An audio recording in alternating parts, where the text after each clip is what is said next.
Let me grab my nuts real quick. Okay, we're going on this too.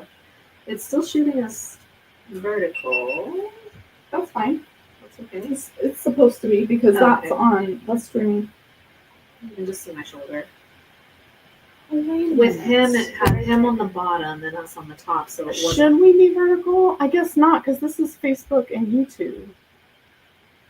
So, but I think Facebook and YouTube do, You can choose if you and want. Instagram. Yeah, Facebook and Like, you YouTube can will have it full still. screen or like. Okay. Yeah, that's why I did vertical here. Mm. We're good. This gets the wide. That's why this is important. Okay, because this one isn't recording. It's just for Ah! people to Recording. Uh-oh, there's blockage. Come on this side, Innocent. Oh, no, it's not. I was seeing the door. I mean, there is something a little bit. But Oh, it's just I'm getting this. the door. That's okay. Yeah, That's that's the light inside the door. such and stuff. I'm thinking I was going to complete my sparkle wall, and then I started shooting videos, and I noticed there's like a blue-green hue that it reflects on me. Oh.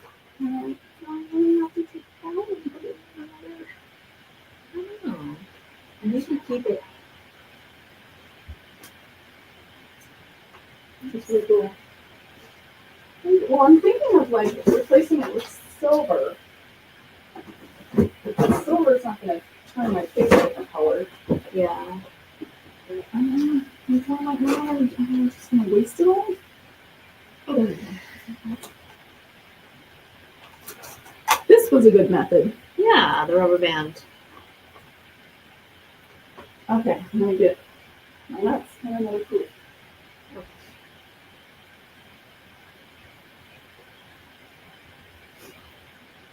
Just chilling.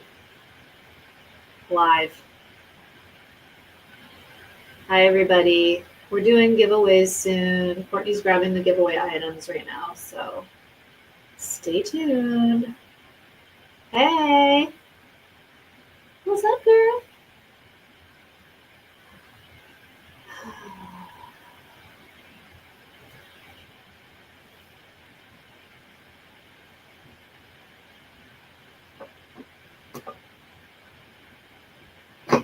Gnarly Nick. Lots of people joining.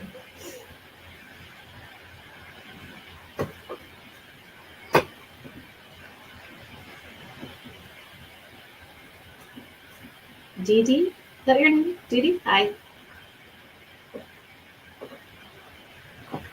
Hi, Dee Dee. We can't see chats over here on this one. I wonder why. I think we're supposed to be able to.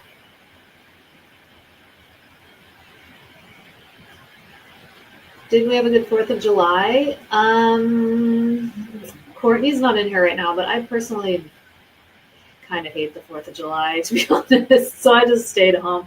My dogs get really scared. I had to be up really early the next morning for school, so I was kind of annoyed by all the fireworks going off late at night. So didn't really, and it was really where I live. It was really, really, really hot, like 110 degrees. So no outdoor activities either. Did you have a good 4th of July, Dee Dee?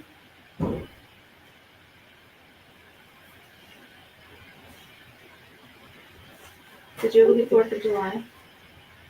Well, my 4th of July is only ever holding my dog and That's what I just making said. sure he doesn't have a heart attack. Exactly, yeah. Oh my gosh, funny story. Finally, this is the first year that I've gotten like actual medication for my dog, Minnie, who is not Minnie. She is very large, but that's why her name is ironic, so it's funny. Oh, Lena. Your name is Lena, not Dee Dee. Okay. It could be, Dee Dee could be your new nickname. Finally got meds for her because usually we've tried like CBD. That didn't really work. Benadryl didn't really work.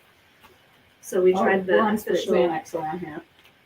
Well, I forget the name of the medication that she gave us, but it she was like, try it the night before 4th of July because she can have Oh. 1 to 2 tablets. So see how she does with 1. If you feel like you're going to need 2 on 4th of July, give her 2. The 1 knocked her out so bad that she was still so out of it the whole next day. Oh my gosh. And Gray was texting me. I was at school. Are Gray these was the like, pink ones? The little round pink ones? they're white. Gray was like, Minnie's acting really weird and really high, and she could barely walk this morning when I took her out of her crate. I was like, oh my god, so I didn't give her any on 4th of July night because I was too freaked out. Yeah. Because I was like, our other dog didn't react like that. Oh, gabapentin. Yeah, we have a ton of gabapentin. Everybody in this house has nerve problems. Gabapentin can work for dogs? Yeah. Oh, my son takes that. Maybe we share one of his. Or maybe we'll ask our vet for gabapentin next time. Well, thanks for joining us, friends. Are you ready for a giveaway? Giveaway. This won't be our last giveaway. We'll have another giveaway later on. So stick around. But first, we have my nuts. These are walnut snacks with a fun little reusable tote. Yeah. You have an appropriate humor like me. It says, quit staring at my nutsack. And we have sweet and savory flavors of walnuts. They're very clean ingredients. Like this is just bananas, walnuts, and sugar. And that's it. And very low sugar. But they still taste good. We got barbecue, we got coconut and maple and buffalo and sweet and spicy. This is the only non-vegan one, is the Garpar, because the garlic parmesan, we call it Garpar. Because of the parmesan, obviously. Yeah, so if you want my nuts, say so. Who wants my nuts? And we don't have much of a chat going. Oops, wait, I should connect the chat here. Yeah, I didn't see anything pop up over here last Nobody time. was commenting. I think everybody must be out on vacation or something. I don't know if you guys could hear me or could read in, but we are giving away my walnut snacks. So if you want them, say so in the comments. It's the walnut snacks, the flavored walnut snacks, along with this very inappropriate tote bag. Any takers? We will send them to you. You gotta be in the United States. You gotta be at least 18. Anyone? Any takers? All you have to do is... Me, she wants them. All right, I'm gonna count to 10. If nobody else Lena. wants them, you're the winner. Lena gets them.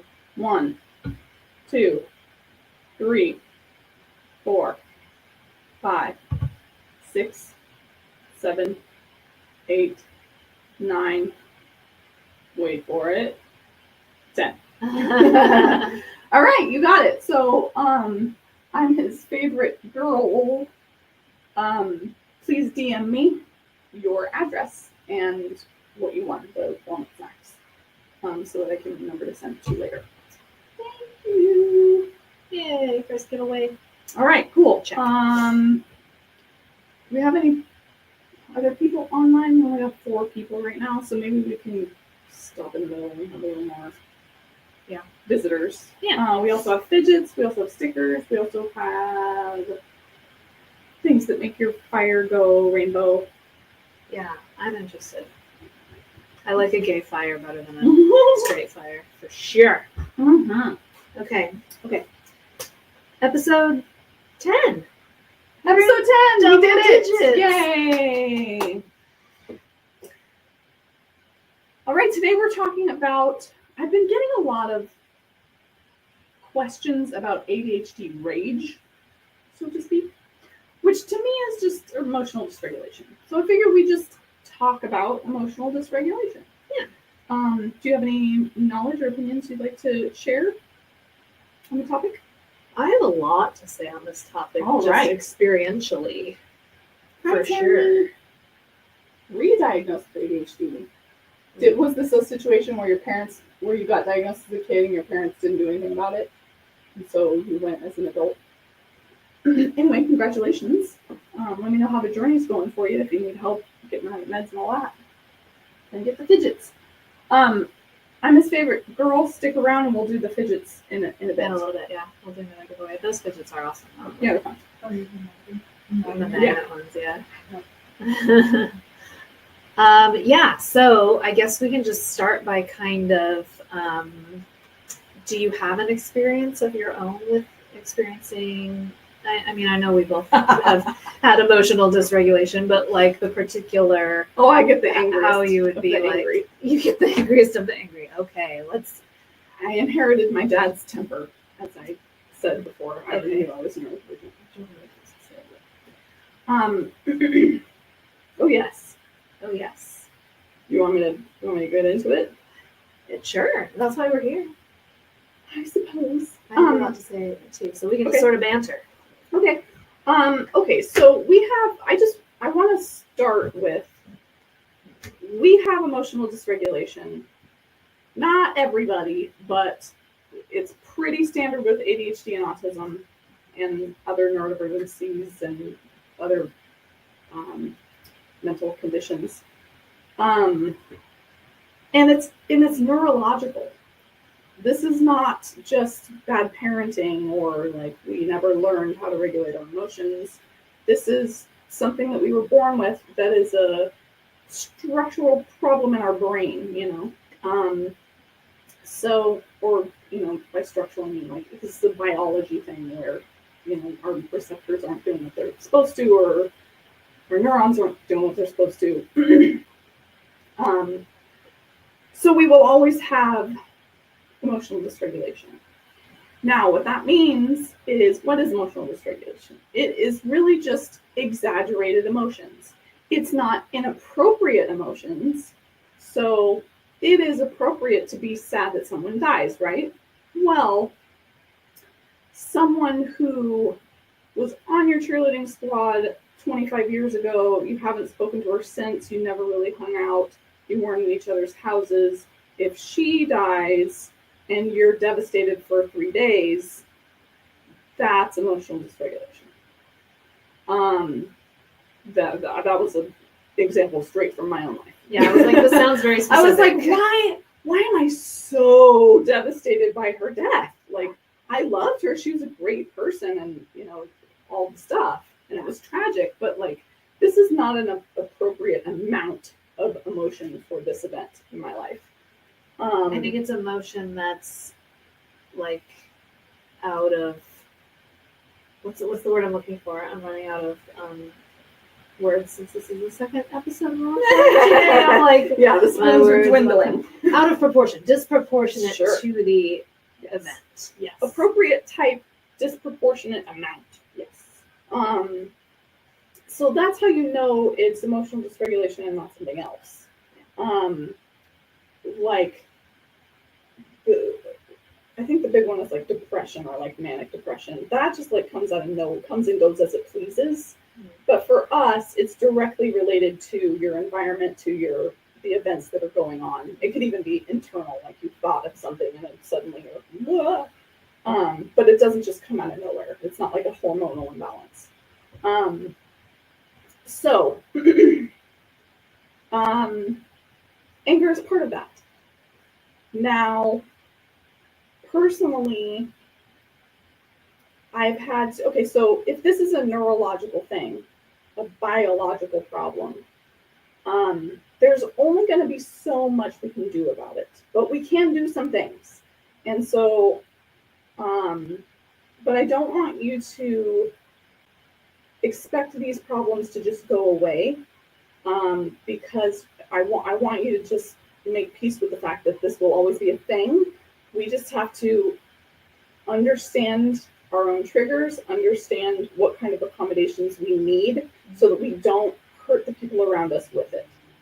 And so it doesn't get us too far down in the weeds and cause a whole lot of dysfunction in our lives.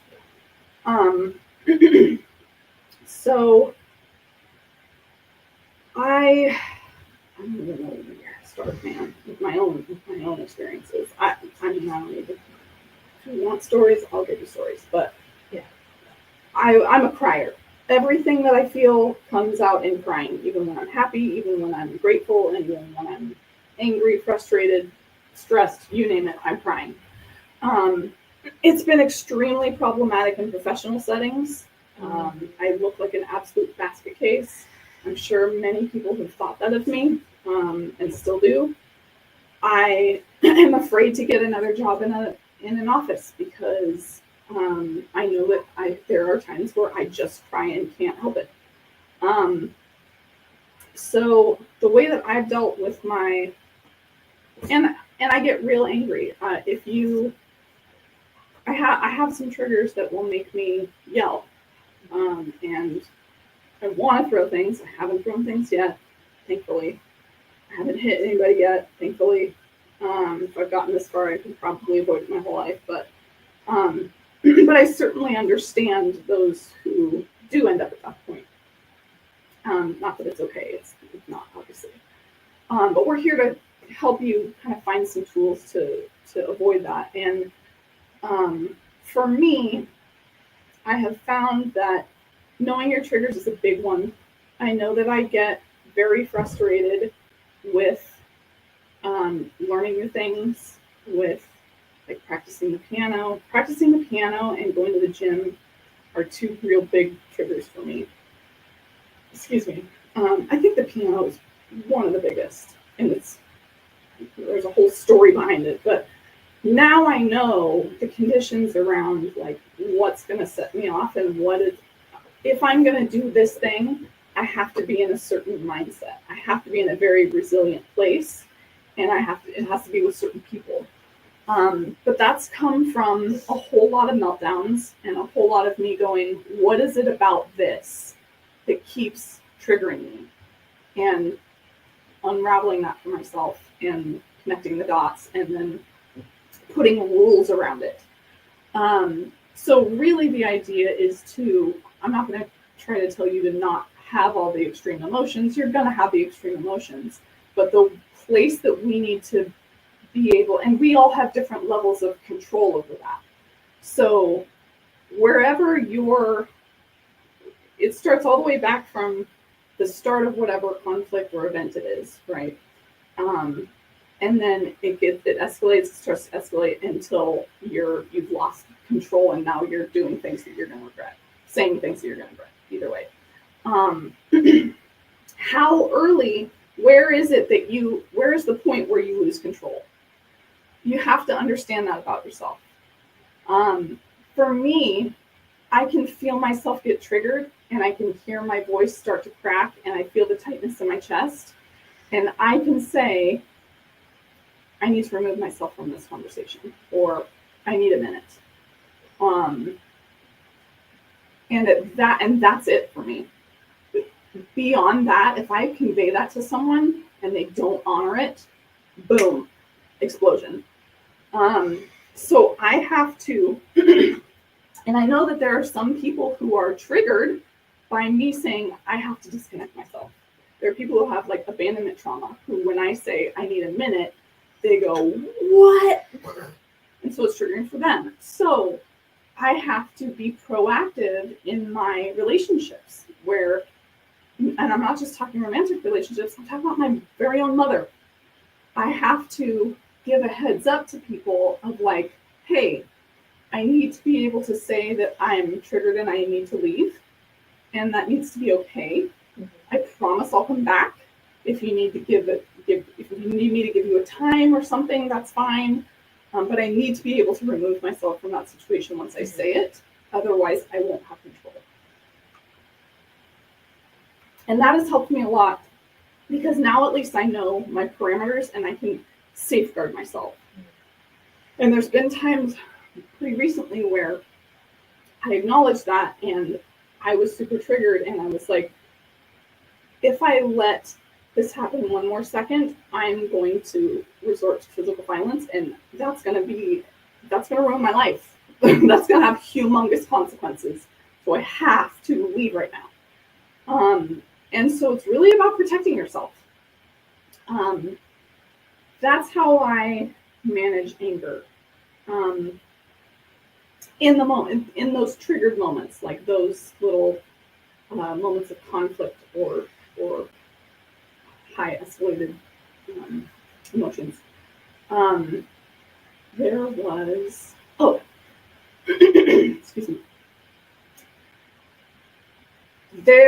Okay, so I'm an influencer. I deal with trolls on social media. Before that, I got in a lot of heated debates online, particularly during the election with Bernie Sanders, where there was like a lot of people upset about what happened with Bernie Sanders, blah, blah. We won't get into all that, but there was a lot of passionate opinions happening. And I really let it get to me, and I let it cause a whole lot of stress. This is another part about protecting yourself. So these emotions cause a ton of stress, and stress is really bad for your heart. It's really bad for your brain. This can cause cardiovascular problems, metabolic issues, neurodegenerative issues. That's why we're so prone to all these things, is those high levels of stress. So we have to avoid those situations. Now, it doesn't mean that you can't have political discussions or have, approach uncomfortable topics, but you have to do it with certain rules in place to safeguard yourself. And as we were talking in the last episode, I realize I'm wearing the same shirt. That's good. It's the same day as last episode, folks, so I'm in the same shirt. Okay, so I changed. I wanted to give the illusion of a new day, but the ruse is okay, as we were talking in the last episode with ADH Druids, aka Coach Michael, I just sketched. Hold on. Go back. Okay, yeah. As we discussed in the last episode with ADH Druids / Coach Michael,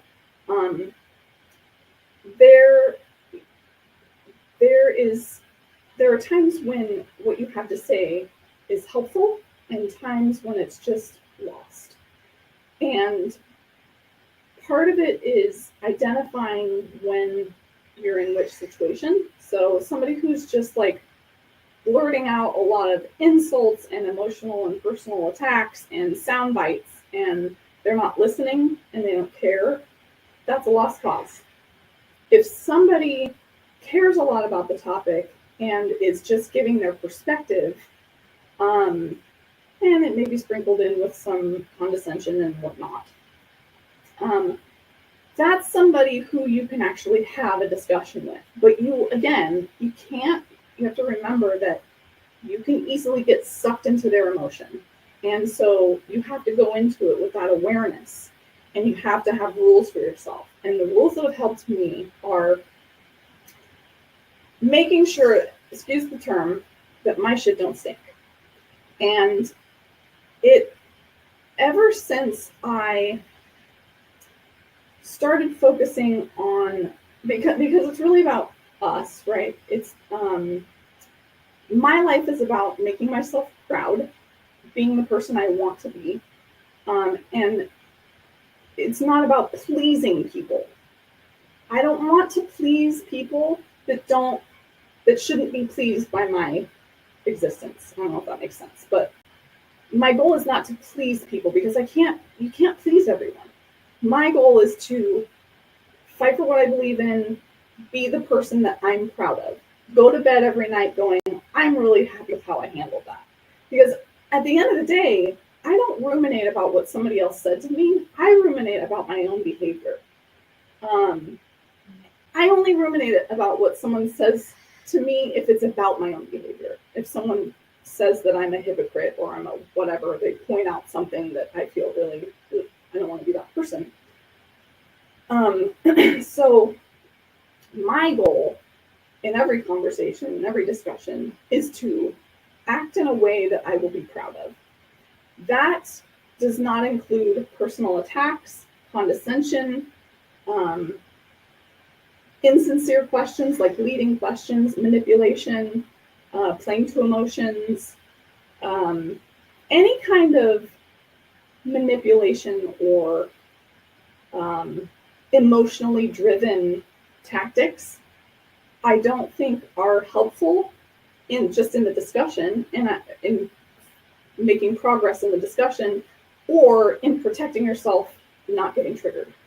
So if we stick to facts, how I feel, asking genuine questions, I try to also remember that no villain thinks they're a villain. Everybody thinks that they're the hero. So even if somebody is spewing stuff that I think is absolutely horrible, and how could anybody think that? Instead of judging them, I get curious and go, okay, how could anybody think that? What is their thought behind it? Like, why? What's different between their brain and mine? And so you start asking all the questions that fill in those gaps. And it leads to empathy, right? It all comes down to empathy. The more empathy that we exercise, the more we understand where the disconnect is. And we can actually start figuring out how to meet in the middle. And we don't have to meet in the middle. I'm never going to meet in the middle with somebody who, in a religious discussion. I'm an atheist, and we're just not going to believe the same things. And so I just go, okay, agree to disagree, because that's a lost cause, right? But we can have arguments, and then we go, oh, it looks like the disconnect is because I'm an atheist and they're religious. Okay, well, that makes sense. Okay, we'll leave it alone. But if something is triggering and upset to you, I always challenge myself. I also try not to talk to people about what they should do, because I don't want to assume anything about other people. I don't know all of the circumstances in anybody's life. Even the closest people to me, there's stuff that I don't know about their circumstances, thoughts in their head, their history, what they ate this morning. So shoot.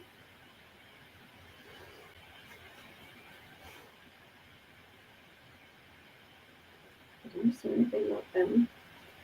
I only talk about myself.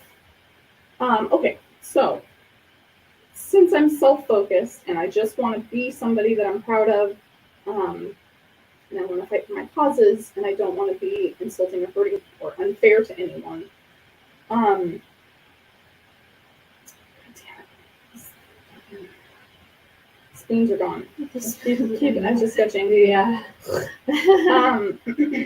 I was saying, being fair to them, don't know their circumstances. Part of that is not okay. I always assume if something is triggering me or confusing me, I assume that there is information that I don't have. And that might mean facts that I haven't heard yet. It might mean a different perspective that I've never thought about. Just be careful, because sometimes Charlie hides in those blankies and you could step right on her. I've done it so many times. I always assume that there's information that I don't have, and that could be it could be facts, it could be someone's perspective, a perspective that I haven't looked at yet. It could be someone's culture that I'm just not familiar with. It could be their experience of something that I've never experienced or I've never heard of, or never entertained, that could happen or could influence somebody. So even if the information is someone's gap in their knowledge, well, that's still new information. Oh, this is where the disconnect is because you don't have this information, so I'm going to give it to you.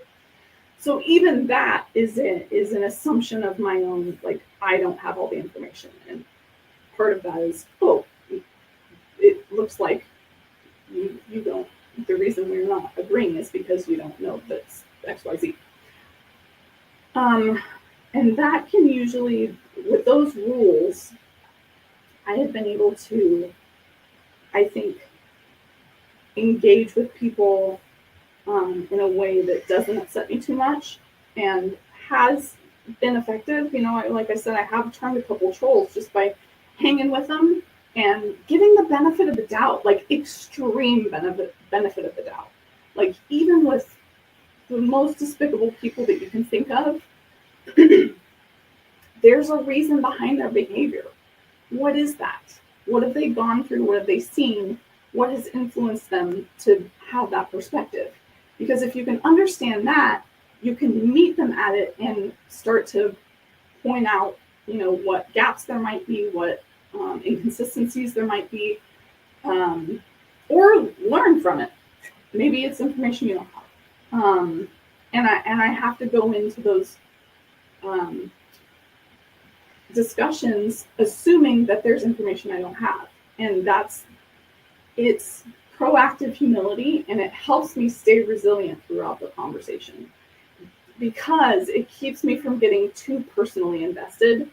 And like we were saying in the last episode, the more emotionally invested you are, the harder it is to like admit you're wrong or entertain new information and change your mind. So I try to go into each discussion intentionally. I really try not to answer comments when I don't have the spoons to actually give it my time and my thoughtful time and energy, because I don't ever want to just emotionally lash out at people, because I don't think that's helpful. I don't know about you, but my opinion has never changed from someone calling me an idiot or insulting my intelligence or calling me ugly or saying you have pink hair, what do you know? That kind of stuff. That's not going to change my mind. So why do it? Why not just be human and understand that there's reasons that people feel the way that they do, and asking those questions and meeting them where they're at doesn't mean that you have to agree with them at all. It means, in fact, it's quite the opposite. It's showing a resilience in the topic. And if you really care that much about the topic, you'll want all of the information around it. And if somebody else doesn't have it, you want to share it. So that's been those have been my tools for avoiding those situations. Obviously, I'm not perfect.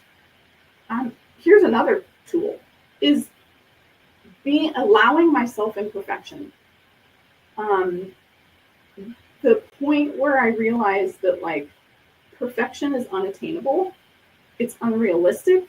We're humans. Humans are real dirty and messy, and we don't learn things until we make mistakes. So really, the more mistakes you make, the more valuable of a person you become, as long as you learn from them. So not only do I allow myself to be imperfect, obviously I use those moments of imperfection to learn, but I also ask for those accommodations in my surroundings. When people, here's a good example. One of my most viral videos is the Tesla versus Chevette thing, where I do a big metaphor about driving a broken down Chevette while everybody else is driving Teslas. Of course, there's thousands of people who commented about Teslas are garbage, they blow up, and blah, blah, blah, Elon Musk sucks. And I said, you know what? I'm never going to come up with a perfect metaphor that makes sense to everyone. So hopefully you can understand my imperfection and forgive me and still take away the sentiment behind the video. And that shuts them down. They go, oh, okay, yeah. They acknowledge it too. Yeah, she's human. There isn't a perfect metaphor for anything because they're inherently two different things. So anyway, allowing myself to be imperfect, but also holding myself accountable to learn from my mistakes and grow has been really, really helpful. Understanding my PDA triggers. If you guys aren't familiar with pathological demand avoidance, also known as persistent drive for autonomy.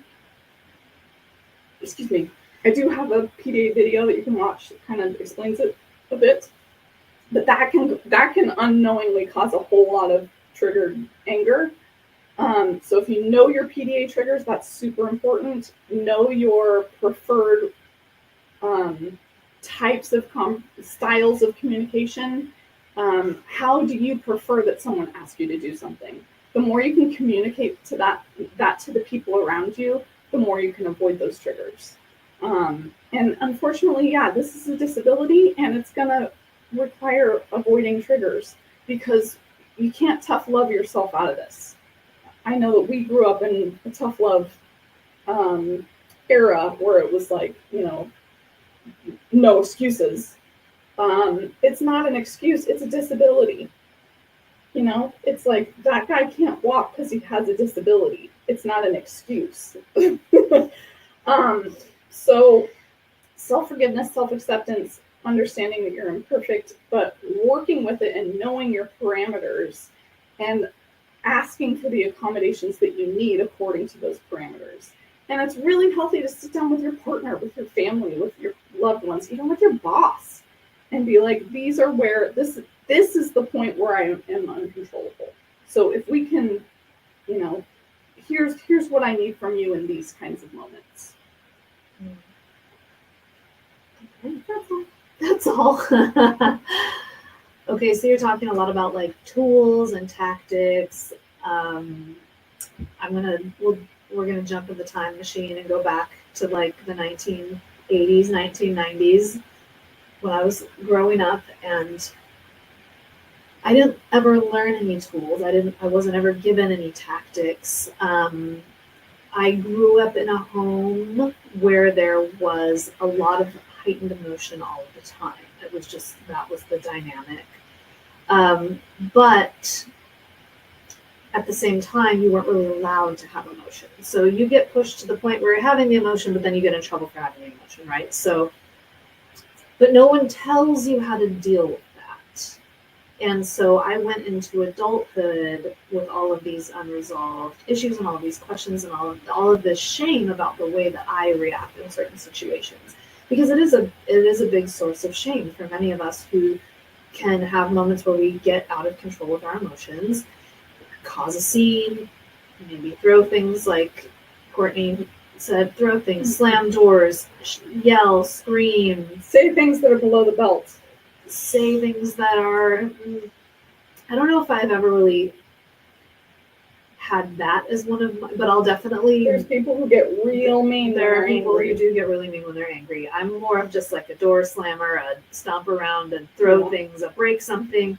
I've put a hole in the wall a few times in my life. Like, it's just, you get to that point where that's it, and you're over the edge, you're past that point. To me, having both the ADHD and the autism is like, there's the ADHD rage where there's the snap point, but then there's also the meltdown that can co-occur with that, where you're just like fully, it's a mishmash collage of just so much going on. And then there's the recovery period after that, right? Where you're like, what just happened? I'm so embarrassed now. Like, you get a moment of clarity afterwards where you're like, okay. And that happens to you enough times in your life where you get to the point where, like you were just talking about, like, how can I mitigate this? What can I put in place to prevent me from getting to this point? What can I do to where if I do get to this point where we can like decrease the level of damage that is done, right? So I think that's really kind of what I started working through. This really all came to a big head for me during the pandemic. And again, referencing back to the last episode where we were talking about George Floyd and like the BLM movement and trying to be like really involved in that and trying to get like on the activist side of things and just being on top of being, it's COVID, we're quarantined, I'm freaked out, I'm a germaphobe, I don't want to get COVID, like I have a little bit of health anxiety. Like, there was so much going on at that time that I was so stressed out that my emotional dysregulation was 1,000 times worse than it usually is. And that's what actually led me to both of my diagnoses, was because I was so out of control much of the time that it got to a point where I was like, what is going on?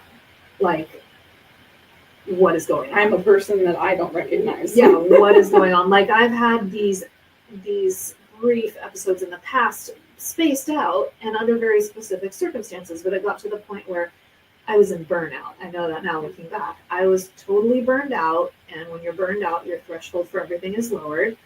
And there was so much stress and so much hopelessness and sadness and anger and everything that I was feeling about the world and the circumstances. And I just kept, it was like the littlest things that would set me off. It was like, oh, like something minor happened that normally wouldn't make me upset at all. And it would be like full meltdown city. Yeah. So that's when I started researching and came across like all the things I came across online and ended up getting assessed and diagnosed and all the things. But like, once I had that information and started seeing that this is a part of these diagnoses, that in and of itself was super helpful to me to like relieve some of the shame I was feeling, because it was like, I was just like, what is wrong with me? I'm an adult person. Yeah, I know I grew up kind of in a tumultuous way and I didn't have a lot of guidance when it came to emotions, but I'm an adult now and I know these things and I should be able to, I should, you know, you should yourself all over the place. Like, Right. Because at the time you think that they're character flaws. it's You a don't know character that they're- flaw. Yeah, you're like, I'm broken, I'm horrible, I'm mean, I'm out of control, how embarrassing, I throw a tantrum, like all these things that you think. And I was like, huh, okay, so that was one of the biggest reliefs and clarifications for me, was like, oh, okay, this is fine. Like it's not, I mean, it's not fine in that way, but like this is a thing No, it's expected. It's that yeah. people with these neurotypes go through, and I'm definitely not alone in this. And I had already started my podcast by that time, and I did have a lot of people reaching out to me by that time, sort of confirming that, yeah, me too, I have the same thing, I've done the same things. And that in and of itself was super comforting and validating to know that there were other people out there having the same experiences. And I think moving forward, the past several years since then, I think it was 2021 that I got my diagnosis, so it's been a few years, and being able to kind of like, more into this book, most of my daughter's here, more objectively look at things instead of shaming myself and being like, oh my gosh, I'm just a horrible person, and feeling very hopeless about ever being able to be different. Being able to objectively look at it and step back and be like, okay, data collection time. Like, when does this happen? What sets it off most often? What's the feeling I get when I feel myself getting there? What's the feeling I get when I'm at that point? What can be done to prevent? What can be done during? What can be done after? What's, you know, like you said, sitting down with the people who are around most, you know, my partner and I have a lot of really good conversations about like, okay, like, here's what needs to happen in this situation. Here's what I can do in that situation. I need to be able to have boundaries. I need to be able to remove myself from situations. Even a situation like, shoot, battery low. It didn't shut off yet, I don't think. But, okay, pause. Keep your thought. It's in my head.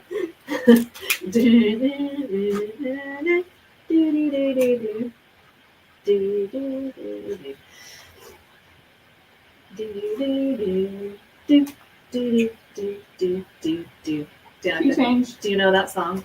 Yeah. What's it from? Jeopardy, she knew it. She's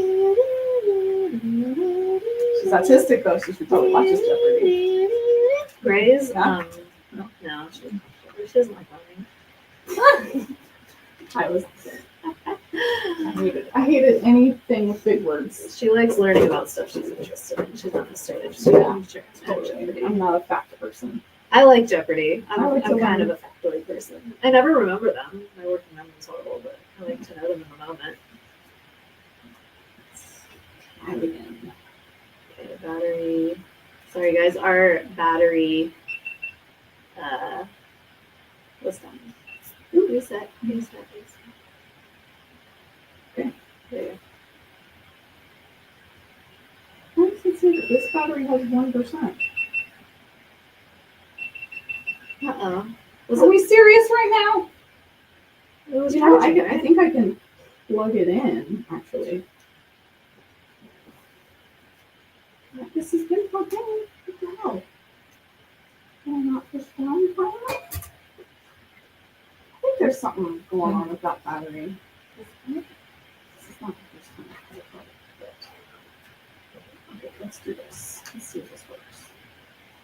Selfie bot. I got it. It's okay. Whoop. Is that work?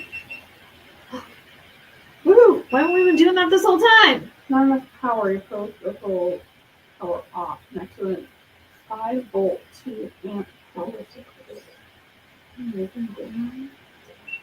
Okay, all right. I'll do that. Buy that one. This one. Just let me know if this computer go with battery. Okay, it's like fully charged. Yeah, so it should be.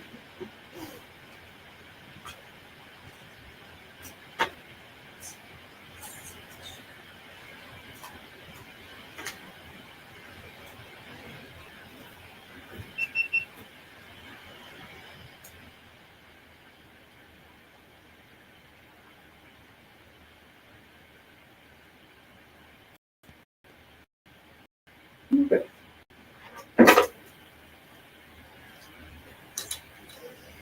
Okay. So we need to do this before you do. That's slow. This. Uh-uh. I think I could. Yeah, I think this comes off. Yeah.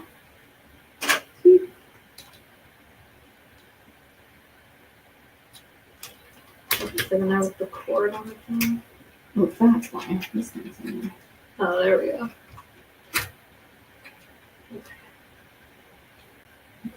Okay.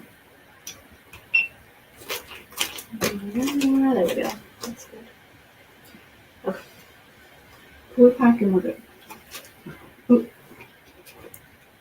What is it? Oh, it's not on the cord. Let's see. Okay. Did it shut off? Is the red light blinking? Uh-uh. No.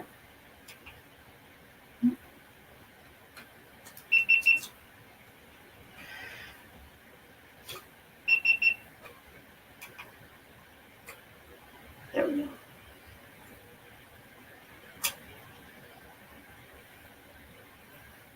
Doesn't look like it's. There we go. Now it's recording. Now it's recording. Now red light is blinking.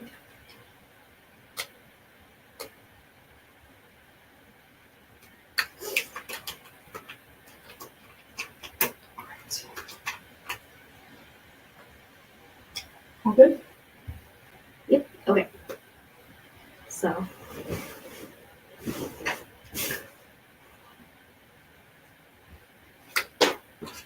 Okay. Hiatus. Okay. Over. Okay. So, as I was saying, it doesn't even have to be. There can be like a little thing that can set it off. Like yesterday, literally yesterday, it's real hot here right now. It's like 115 degrees. I'm not exaggerating. Our AC isn't working too great. Our house is very hot, especially in the evening time. It's real hot in there. I'm sweating. It's uncomfortable.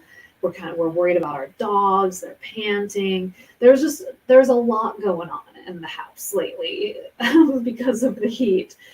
And our back sliding glass door is broken. Like the track is kind of like broken, or not the track, but the frame of the door is dislodged, and it's like really hard to open and shut. That's part of the heat issue because there's now a gap in the door, and there's heat coming in. It's just like a whole thing. And I'm so mad about the door, and we've tried to have it replaced. It's so expensive. Anyway, I'm trying to open the door to let the dogs outside, and the door is not opening. It's doing the weird thing where it gets stuck, and I'm already overstimulated from all the heat and all of the things that have gone on throughout the whole day, right? And I finally get the door open. The dogs go out, and I slam the door. It was like a feeling that I'm very familiar with, and I'm like, I felt myself like getting there, and Gray saw me slam the door and was just like, babe, watch it. And I was like, in a loving way, and I was like, yeah, okay, yeah, you're right. Gray's like, we don't want that door to break any more than it already is, right? And I'm like, yep. Mm-hmm. it's fine. And I just had to like remove myself, go to the back room and be like, okay, it's fine. Everything's fine. I'm going to cool down. Literally, I'm going to get in a nice cold shower. I'm going to like try and regroup because I almost got so I could feel myself getting to the point where I was going to put my foot through the door or something. I was gonna kick the glass. I was gonna rage out. I was gonna throw a chair. I was gonna WWE my way off into the back patio. And I'm familiar with that feeling. Like I said, I've thrown things before. I've gone off the hinges. Danica's laughing at me, but like it's true. And it is funny after the fact when you think back and you're like, oh, that was a moment. Well, my intrusive thoughts were telling me that one of the dog's tails was in the door when you did that. Oh God. Oh my God. Could My you heart. imagine? Oh, my heart would be broken. I don't think I'd even be able to tell the story. I'd feel so bad. No, I did not slam one of my dog's doors in. Tails in the door. But yeah, I had to awful. remind myself. I'm like, she's telling a story calmly, so it's probably not that. No, God, I would be devastated. No, I just slammed it really hard after they went out, and I could. I'll get like these split seconds. It's like an intrusive thought where it's like a split second of like, grab the chair and throw it. And I'm like, no. And Gray just interrupting the thought and being like, babe, watch it. I'm like, yeah, you're right. I need to get out. I need to get away from this door Yeah. ASAP. So it's just stuff like that where it's like one thing on top of another, on top of another, on top of another throughout the day. And then I was hot, and then I was stressed, and then I was annoyed. And that was enough to get me to that point where I'm like, and I didn't get there. I just got there. And it was like, okay. Yeah.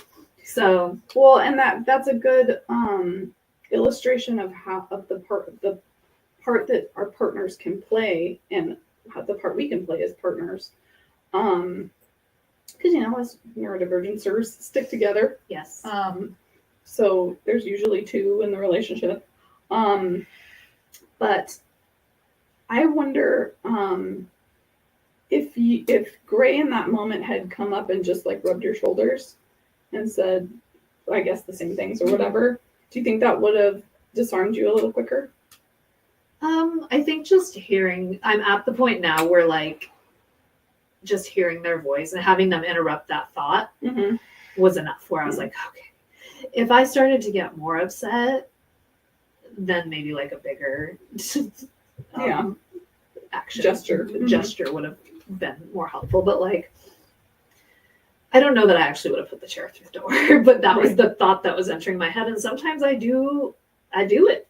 I'll just be like, I'm going to throw this thing, but it's not even that much of a cognizant thought. Yeah, I'm disconnected where I like see myself doing it or hear the words coming out of my mouth. I'm like, uh-oh. Right, where it's like, yeah, it's almost like a fugue state. It doesn't feel real, but I do have these snap little, and I have gotten to the point too with a lot of self-reflection and a lot of therapy and a lot of forethought about these situations where I've identified enough when I'm not in the situation in the heat of the moment. I'll almost try and put myself there so I can kind of like sense what the feeling is like, so I can recognize it when it's happening, because I'm like, when I'm getting there, this is almost like CBT-esque, right? Or CB, I thought I said CBT. CBT as where you're like retraining that thought process of like, okay, I feel this in my body where it's going, and I need to shut it off before it's out of control. And it's not always possible. And I don't want anyone who's listening to feel ashamed if they're not able to do that, because I don't think anybody's able to do that all of the time. I certainly can't do it all the time. I've had moments where I've still exploded, even though I felt it coming on, and I'm like, this is happening, and I'm out of control. Yeah. So, I think the people who are able to control that don't have emotional dysregulation. Like when for all of us, I think that's the nature of emotional dysregulation, is that you can't regulate it. sometimes it's going to happen. Yeah. And so that's why it's by preventative measures and early intervention is so important. Yeah, with work it can get better, but I don't think it's ever going to be perfect for me, and that's just something we have to accept if you have a propensity for that. Now, not every neurodivergent person does. My partner Gray is neurodivergent, ADHD for sure, autism suspected, but like they don't get like that at all. They don't have big emotional. They're a very sort of like one note person with minor variations here and there. It's never a big. So it's good that I'm with someone like that. So I Yeah. feel like if I was with someone who got, A diffuser, someone who's able to diffuse. yeah, yeah, for sure. But And it's great because that means that your anger is probably almost always directed at something else, not at them. right, yes, yeah, but there have been times where we've been in arguments where I've gotten really mad at them or really Mhm. upset about the thing that we were arguing about, and we've figured that out a lot. Yeah. We got that figured out a while back, but for a little bit it was a problem, just because they're a person that needs to remove themselves, and I'm a person that needs to keep talking about it, or I get really anxious, Mhm. and we would bump heads about that a lot. And now we've sorted it out, so we know what the other person needs, and we've found a way around, a way to Honor navigate both of your needs. where we can both, where we can meet in the middle there. Yeah. It's That's tough. super important, and I think just now people are starting to realize how much work relationships are. Not just romantic relationships, every relationship. There's so much work involved in making sure that you don't trigger each other and act in ways that you regret, and that you're honoring and respecting each other's autonomy and needs. Mhm. There was something I started writing down my thoughts. The cutest little angel puppy. This is my favorite thing that ever happened in the universe, the history of the universe right here. My special baby. Yeah. Oh, you're just most special. And this elbow skin right here is pretty special. Okay. This is going to be really interesting to me. Okay, so a few things. I forgot to mention that one of my tools for anger is, so I see anger as a secondary emotion. And what I mean by that is I feel like it's a manifestation of hurt that spun out of control. So first we get hurt, then we get angry. Now, if you're somebody who's always turns to anger as your first emotion, there's probably no time between that. You probably go from hurt to angry immediately and probably can't even tell the difference. But it's really important because 9 times out of 10, the person who hurt you has no idea that they hurt you. So to be angry at them ends up being counterproductive because now they're not listening to you now that you've put them on the defensive. So here's an example. If you are walking and you stub someone's toe, or you step on someone's toe, you have no idea, and they just come up to you and go, "How dare you tell me you injured me, and I can't even believe you weren't even looking where you were going. What do you think you're doing? You didn't even apologize." Does that make you want to go, "Oh my gosh, I'm so sorry," or does that make you want to punch them in the face? So instead, if you go to someone and you go, "Ooh, man, you stepped on my toe, ow," then they're going to be like, "Oh my gosh, I'm so sorry. I didn't realize I did that." So part of it is it's a strategy for the discussion in general, but it's also a strategy to keep you from getting to that place where you're going to regret. And if that place is really, it's not productive. It's not going to help anything. It's most likely going to make things worse. So if you can, anytime that you can, if you feel yourself triggered, ask yourself, why am I hurting? And if you can just show that to the person who hurt you and say, "Hey, when this happened, it really hurt my feelings. And I know you probably didn't mean to," or if you can give them the benefit of the doubt and honor them first, that they're going to have no need to come at you with the same kind of aggression. They're because you're already arguing their point for them. Their point would probably be that they didn't mean to, and this is just a hypothetical. I know that all situations don't fit this, but the more you can kind of like start out on their side and give them the benefit of the doubt and then show them your hurt rather than attacking them for it, rather than retaliating, the more productive it's going to be and the easier it is going to be to diffuse the situation.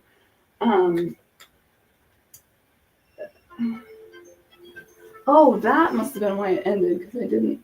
But they didn't show me one of those last time. Did they? No, I don't think so. It didn't make a little jingle like that, that's for sure. Yeah. Sorry, I know I'm missing some comments here. I'll get to those in a moment. Hi, to be fair. So, What do you do when it's a door, though? yeah, right. So, exactly. I'm talking about interpersonal conflict. Interpersonal things, yeah, which can be a big trigger. I've kind of gotten over letting those things be a trigger for me, just because I think similarly to what you were saying, it gets to the point where you're like, you just sort of learn how to like avoid the set boundaries, avoid the types of things that trigger you. To me personally, I don't like the idea of someone else having control of my emotions, which is what it very much feels like when something like that happens. You know what I mean? Like, what they said or what they did is causing me to feel a certain way, and I don't like that. And I'm not going to let that happen. And also, the sun is going to swell into a giant ball in about 4 billion years and swallow everything around it, and none of this is going to exist, and it doesn't matter. Right. Well, that just puts me in a depression spiral, so I don't go there. Oh, see, that to me is hopeful. I'm like, none of this matters. What's the point? So, we're very different. I like on that. But the good thing is that we're very self-aware, and so I'm able to like avoid that and accommodate myself. Yeah. In cases of a door, I think what I do, which isn't doors.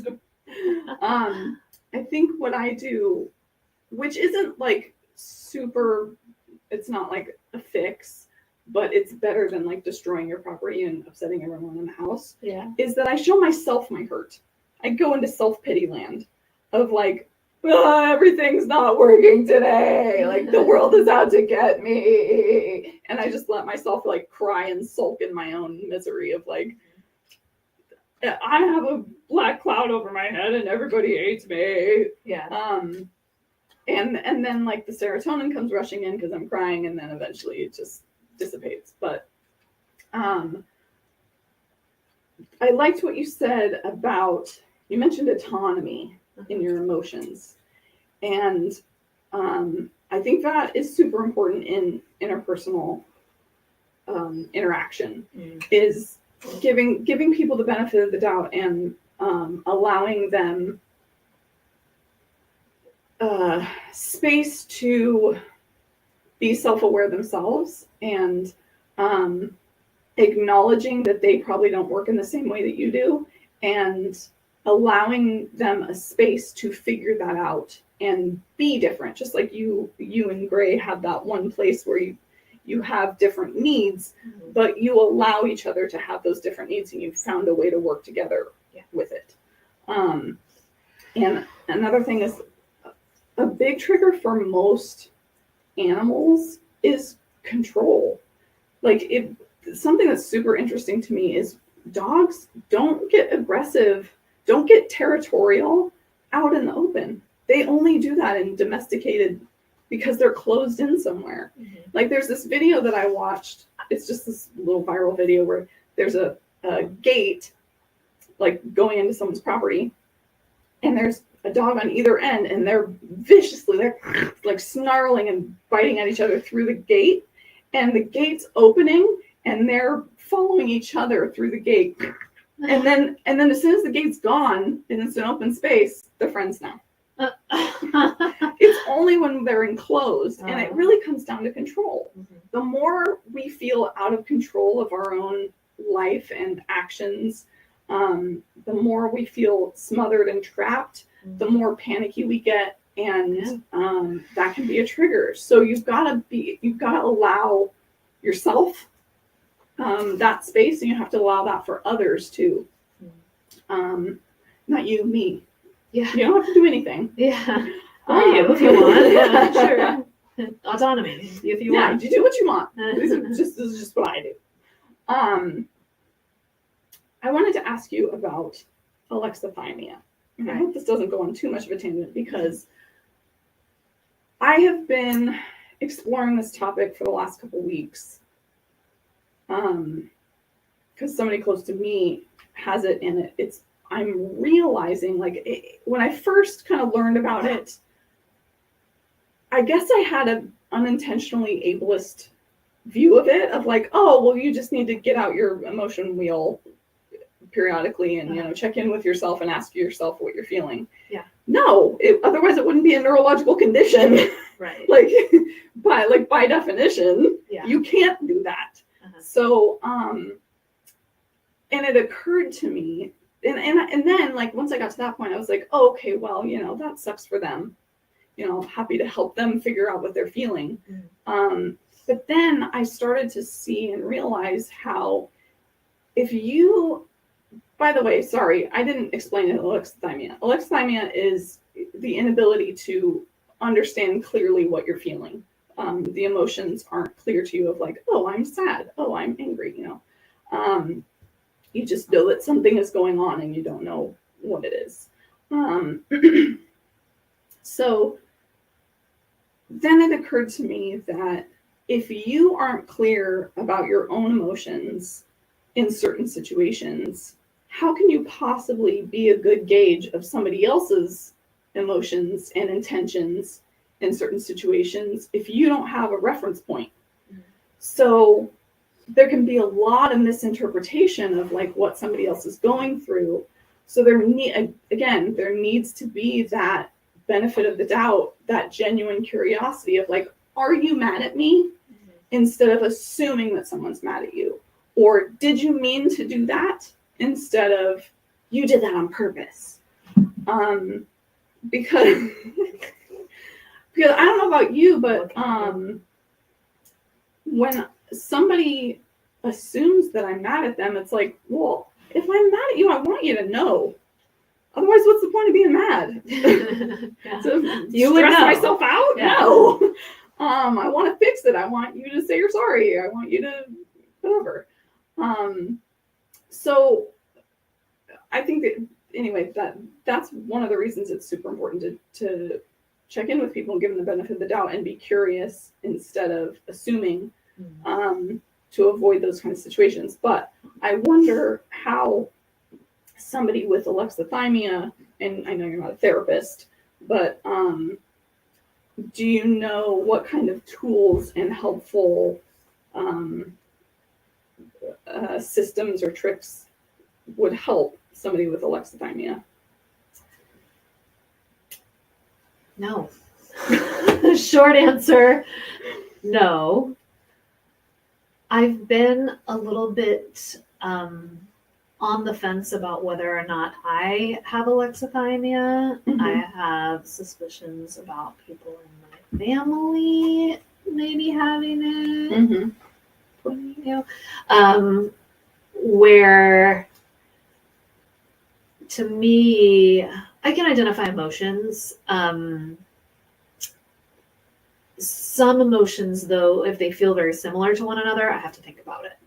Like, sometimes anxiety and excitement feel the same to me, where I'm like, I get the same feeling in my body and I have to think about the context. I'm like, am I excited or am I anxious? Because sometimes there will be something that you can be excited and anxious at the same time, don't get me wrong, but there are times when I'm like, wait, which one is it, or is it both? And then I can direct my behavior accordingly or whatever. So that's my experience with feelings in general.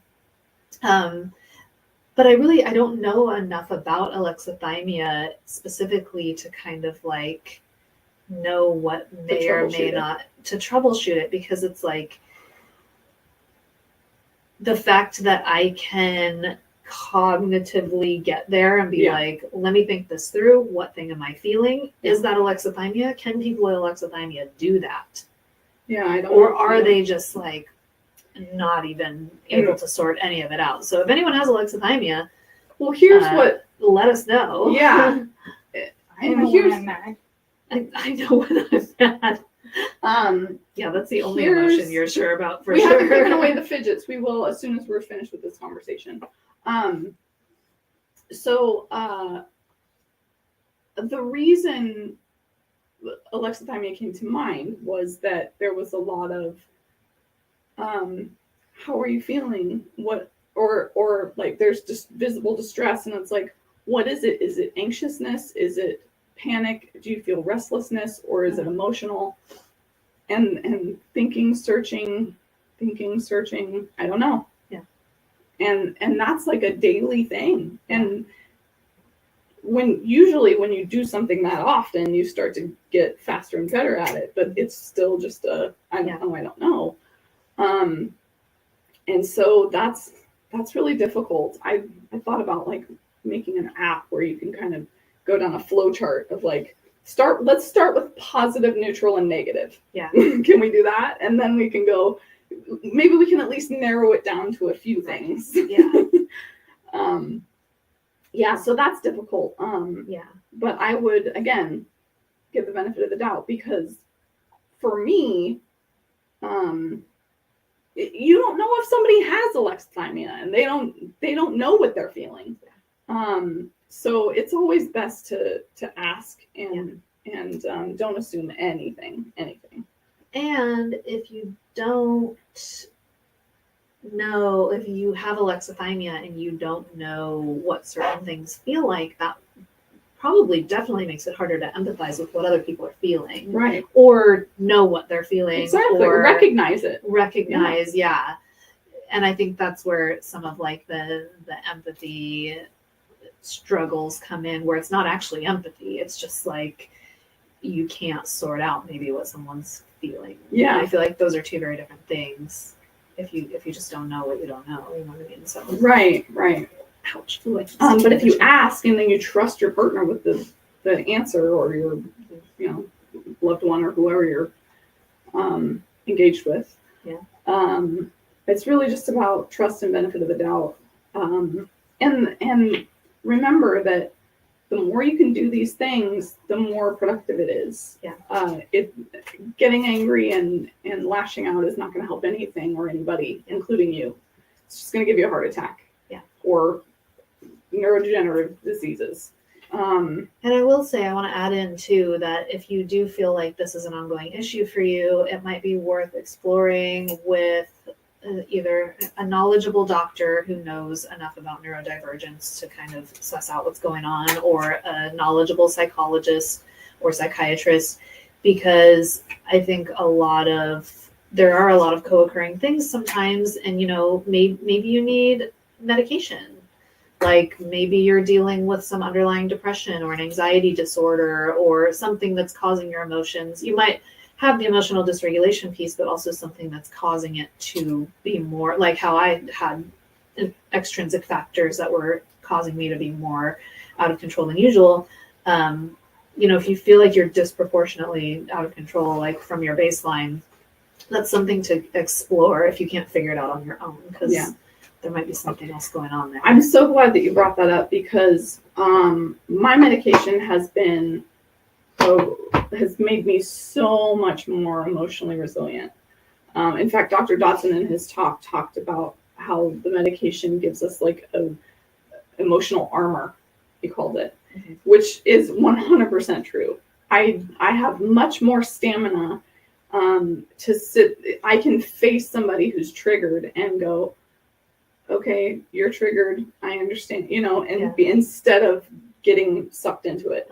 And not only does it help when I'm on medication, but because I've been on medication for so long, so many days in a row, I think I was on it for probably like 200 days in a row without a day off. I think this is like my 5th day unmedicated or something in a row. And I had a moment where I was like, I would normally be crying my eyes out right now, but for some reason, I'm totally cool and can handle it. And I realized that it's because it basically trained my brain, because I had been on this medication so long.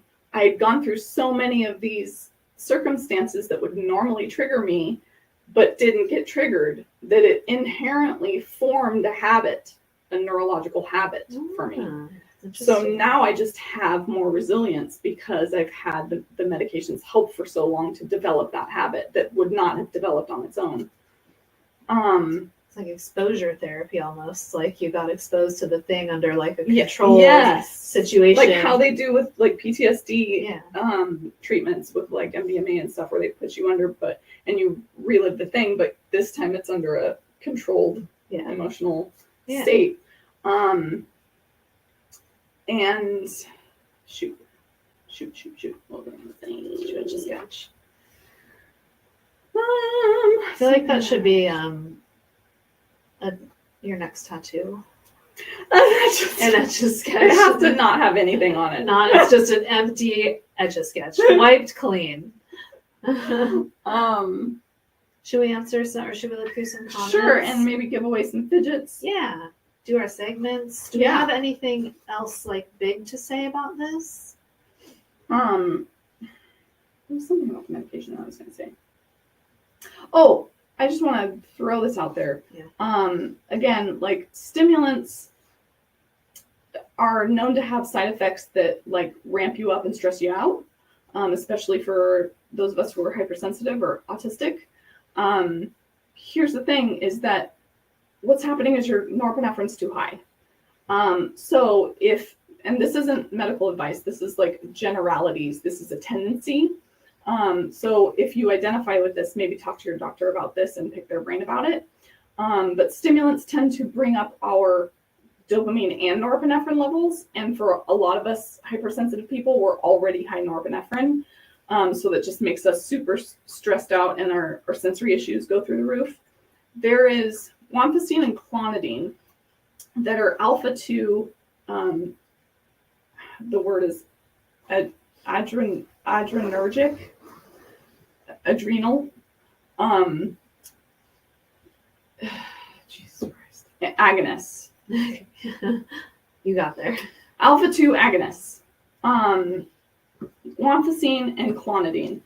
These lower your norepinephrine. They don't do anything for your dopamine. So a lot of times they'll use these just as like the only treatment for people. But if they have a dopamine deficiency, it doesn't do anything for their dopamine. But if your symptoms are from high norepinephrine, you can mitigate that with an alpha-2 agonist. And Dr. Parcells, who we'll have on soon, calls it the chill out med, the literal chill pill. So that's another thing. If you need medical help to kind of intervene and give you that extra stamina that you need to actually, sometimes we need that medical intervention just so it can put us in a place where we can actually approach the issues that need to be sorted out, because excuse me, because otherwise those issues would trigger us, just bringing them up at all. So like you said, sometimes it just puts you in that state where you can actually approach something and make progress. Yeah. Okay. So, yes, ginger nerd agonist. It has to do with how the medication, how the molecule works with your receptors. There's agonists, antagonists, and partial agonists. It's neuroscience stuff. But if you just go to your doctor and ask them about how, guanfacine and clonidine work and would they be helpful for you, they'll know. Or hopefully they can Google.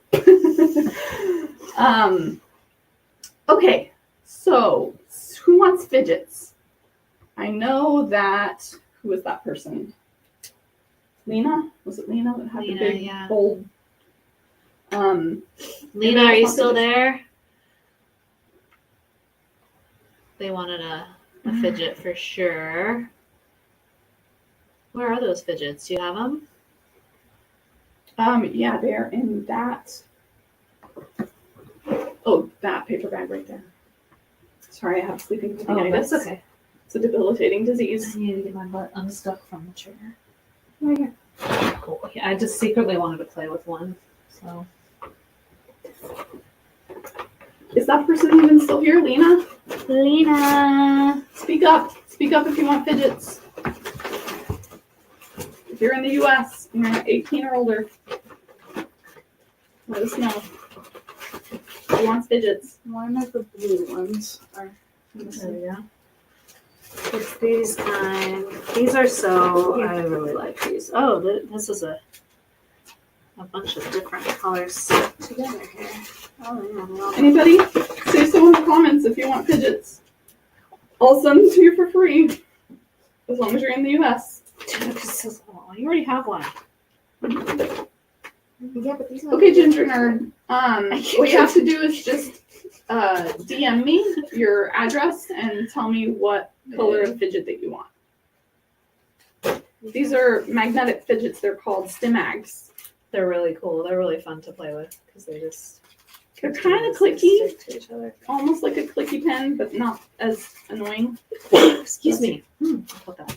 You can make little shapes with them. You can pull them apart. They look like a tool, so you don't look like you're playing with a toy in your office.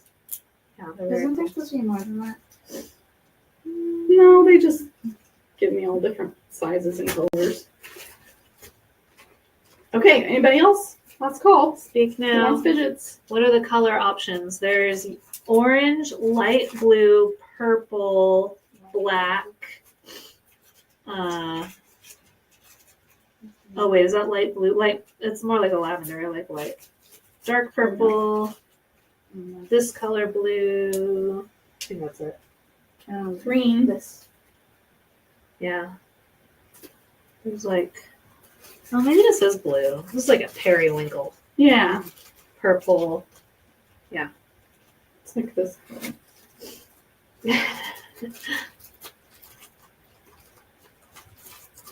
No problemo.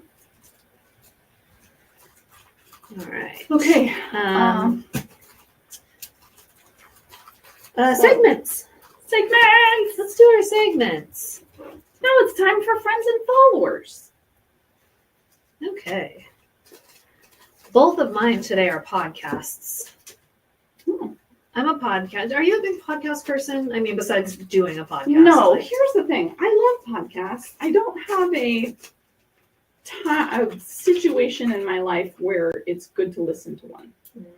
So I used to back in the day maybe listen to them on the subway or waiting for the bus or in my car.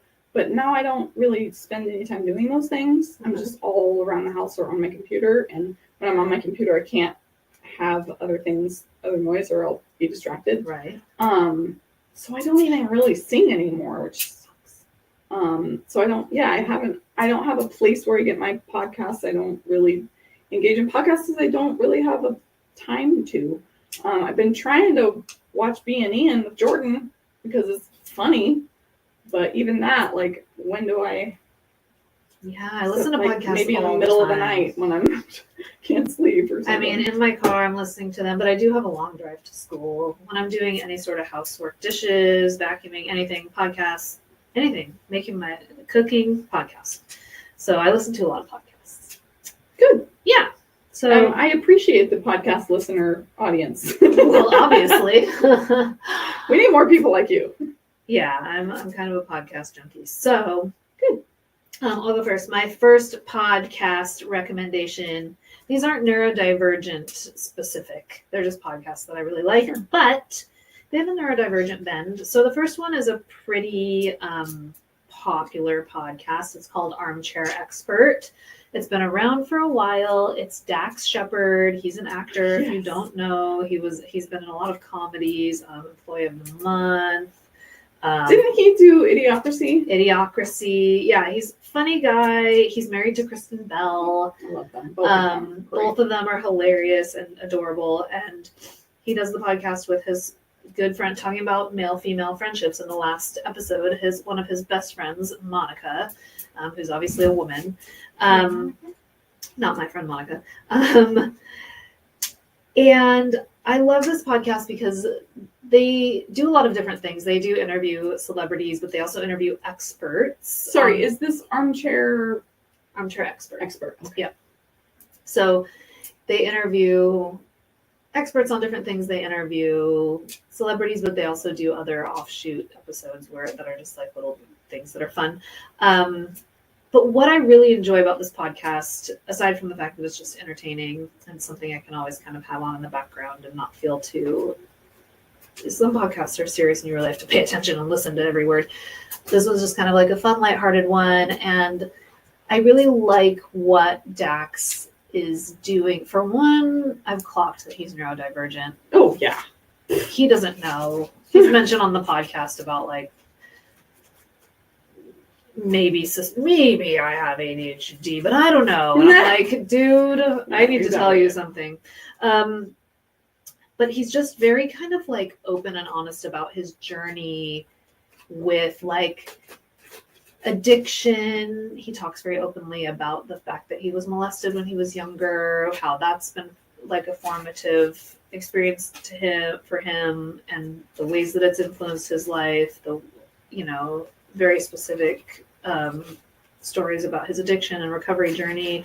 Just very kind of like open and honest and vulnerable, not only for a man, but for a celebrity, to sort of put all of this stuff out there and owning up. He's really smart and insightful, and I'm sure like he's also dyslexic, and he talks a lot about that and normalizes a lot of that stuff where he's like, and he talks a lot about how he's got this complex about, people. He's so afraid that people are going to think he's stupid, because when he was growing up, people did think he was stupid because it was the 80s and nobody was talking about dyslexia or diagnosing that. And so and the working memory with my vocabulary is horrible. Yeah. And so big words, I have whatever that stupid big word thing is that's a million letters long, which is the rudest thing. The big word phobia. Yeah. What is it? The fear of big words. It's like hippophobia. And it's like, a longest word. Oh my god. That's so dumb that they made it a super long word. It's so rude. Yeah. They don't even have anyway, but that, like, you would not know that I'm smart because I have the vocabulary of a third grader. Yeah. So Dax, armchair expert. Is a really good one if you haven't listened to it before. It's a really I listened to it before, but I didn't know all that stuff. I've only listened to like 1 or 2 episodes. Yeah, that's great. It's good to hear a guy, and his co-host Monica is also really they're just a good pair together. Yeah. When 2 people come together and it sort of works, it's just fun to listen to. So that's cool. It kind of makes me want to recommend a different one. Oh, well, go for it. I will say that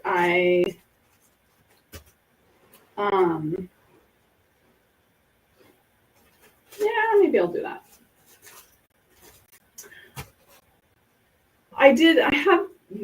I've had a couple of days off where I just let myself do whatever the heck I wanted, and I did watch a couple of podcasts on YouTube.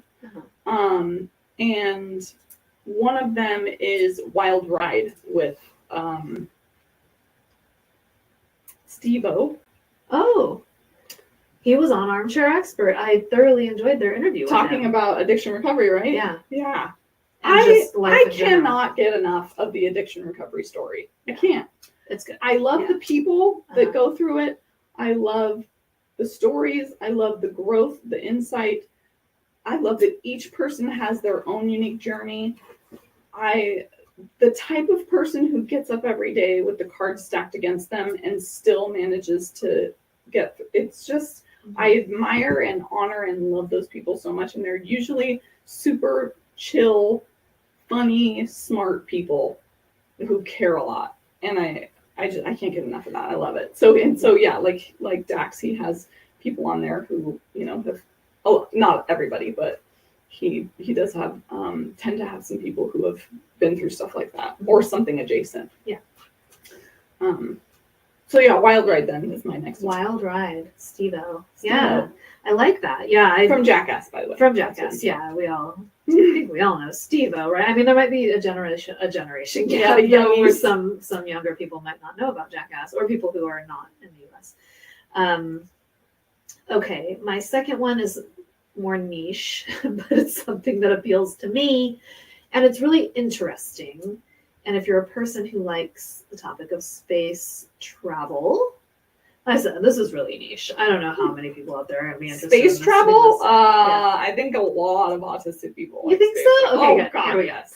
So there's a podcast that I found a while back called "The Space Above Us," And it goes specifically through every single step from the beginning of space travel through, I think he just goes through the Apollo missions. He might go through the shuttle stuff too. I'm not sure if he goes all the way to shuttle. He for sure goes through all the Apollo missions though. Step by that step. is some stinky breath, buddy. Excuse That's you. fishy. Ooh, I'm just a dog, Mom. I'm sorry. No opposable thumbs. I cannot brush my teeth. I can't pick my teeth. So yeah, it's a really good podcast. He goes really in depth about every single, even from before they had actual manned missions. He goes through sort of like the beginning of space travel and how they were trying to figure out rocketry and how things would work and how they could potentially get a man even into the atmosphere at all, let alone to the penetrate the atmosphere at an angle. And that is for sure my biggest special interest is the space race. So that and the whole everything leading up to it.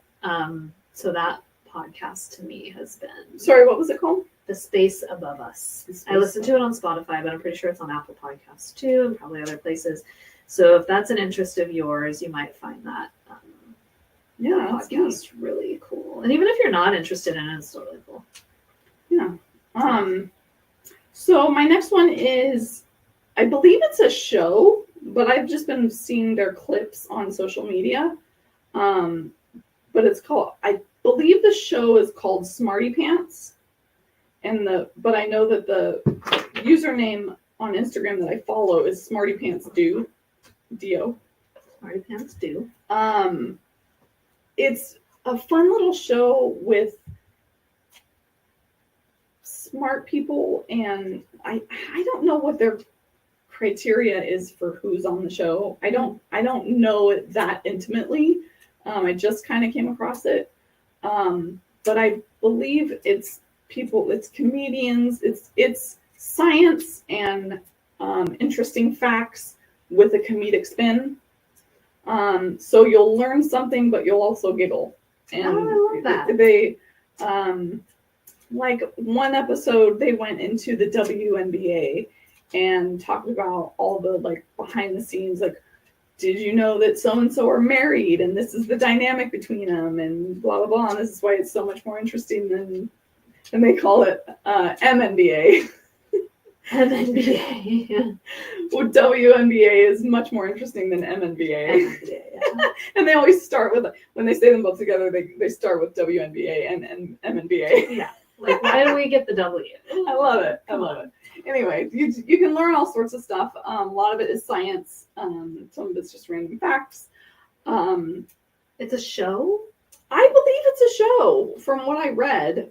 I don't know if it's on Hulu or YouTube or what, but interesting. Yeah, I like it. I like learning facts. Yeah, and it's I like fun facts, and I like laughing. So good. Yeah, it's a good show. It was really well put together. Yeah. I would like to know a little bit more about the qualifying factors of the people that are on it. Like, are these scientists? Are these comedians? Like, why are these people here Are they telling us about these things? Comedians? Who knows?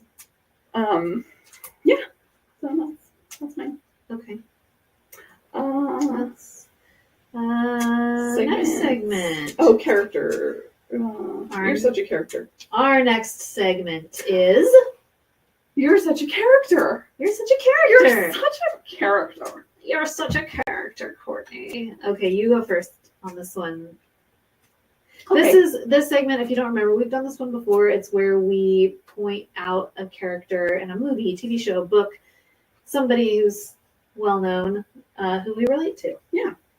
And usually it's somebody, at least for me, it's someone that I've always related to but didn't know why, and all of a sudden now I know why. So my first one is, neither of mine are a surprise.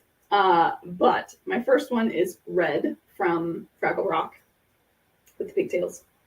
Okay, I don't know Fraggle Rock.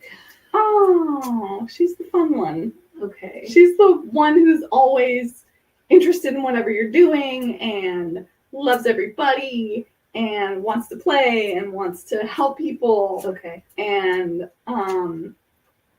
I've always identified with her in like a casual, like subconscious way. And then it just completely hit me with a ton of bricks when I was watching Fraggle Rock the other night. And there was a particular episode where she felt unhelpful and she got super depressed. And there was this whole arc with her where I was just like, oh my God, I'm Red. Red is me. Wow. It was Fraggle Rock. Yeah. Getting really deep. Yeah. Oh yeah, they've always. Wait, yeah. so is Fraggle Rock still on, like, making new episodes? Or are you watching old? Because this was on when I was a kid. Right. And I remember watching it when I was a kid, but I don't remember anything about They it. revamped it on Apple TV, Uh-huh. and it is beautiful. They use all the same puppets, all the same scenery. Okay. It's just more beautiful because it's, you know, reshot with new cameras and new lighting and stuff. And they have new themes. And instead of an old white man for the what's his name, the shop owner, it's a younger black lady. Okay. So they're kind of evolving, and the themes are like, yeah, more inclusive. They're including more updated topics in their themes and stuff. And yeah, it's, God, I love it so much. I love it so much. Okay. So that it's could really be another like, friend and follower too. yeah. Well, I think it was Fraggle Rock. Oh, did you already? Oh no, it was my first stimulation regulation thing. Oh, okay. Yeah. No, it's definitely they redid it the way you'd want anything redone. It's perfect. Okay. So but yeah, Red is the energizer one who loves everybody and wants to do all the things. Nice. Let me see if I can grab a picture. I'm sure you will remember.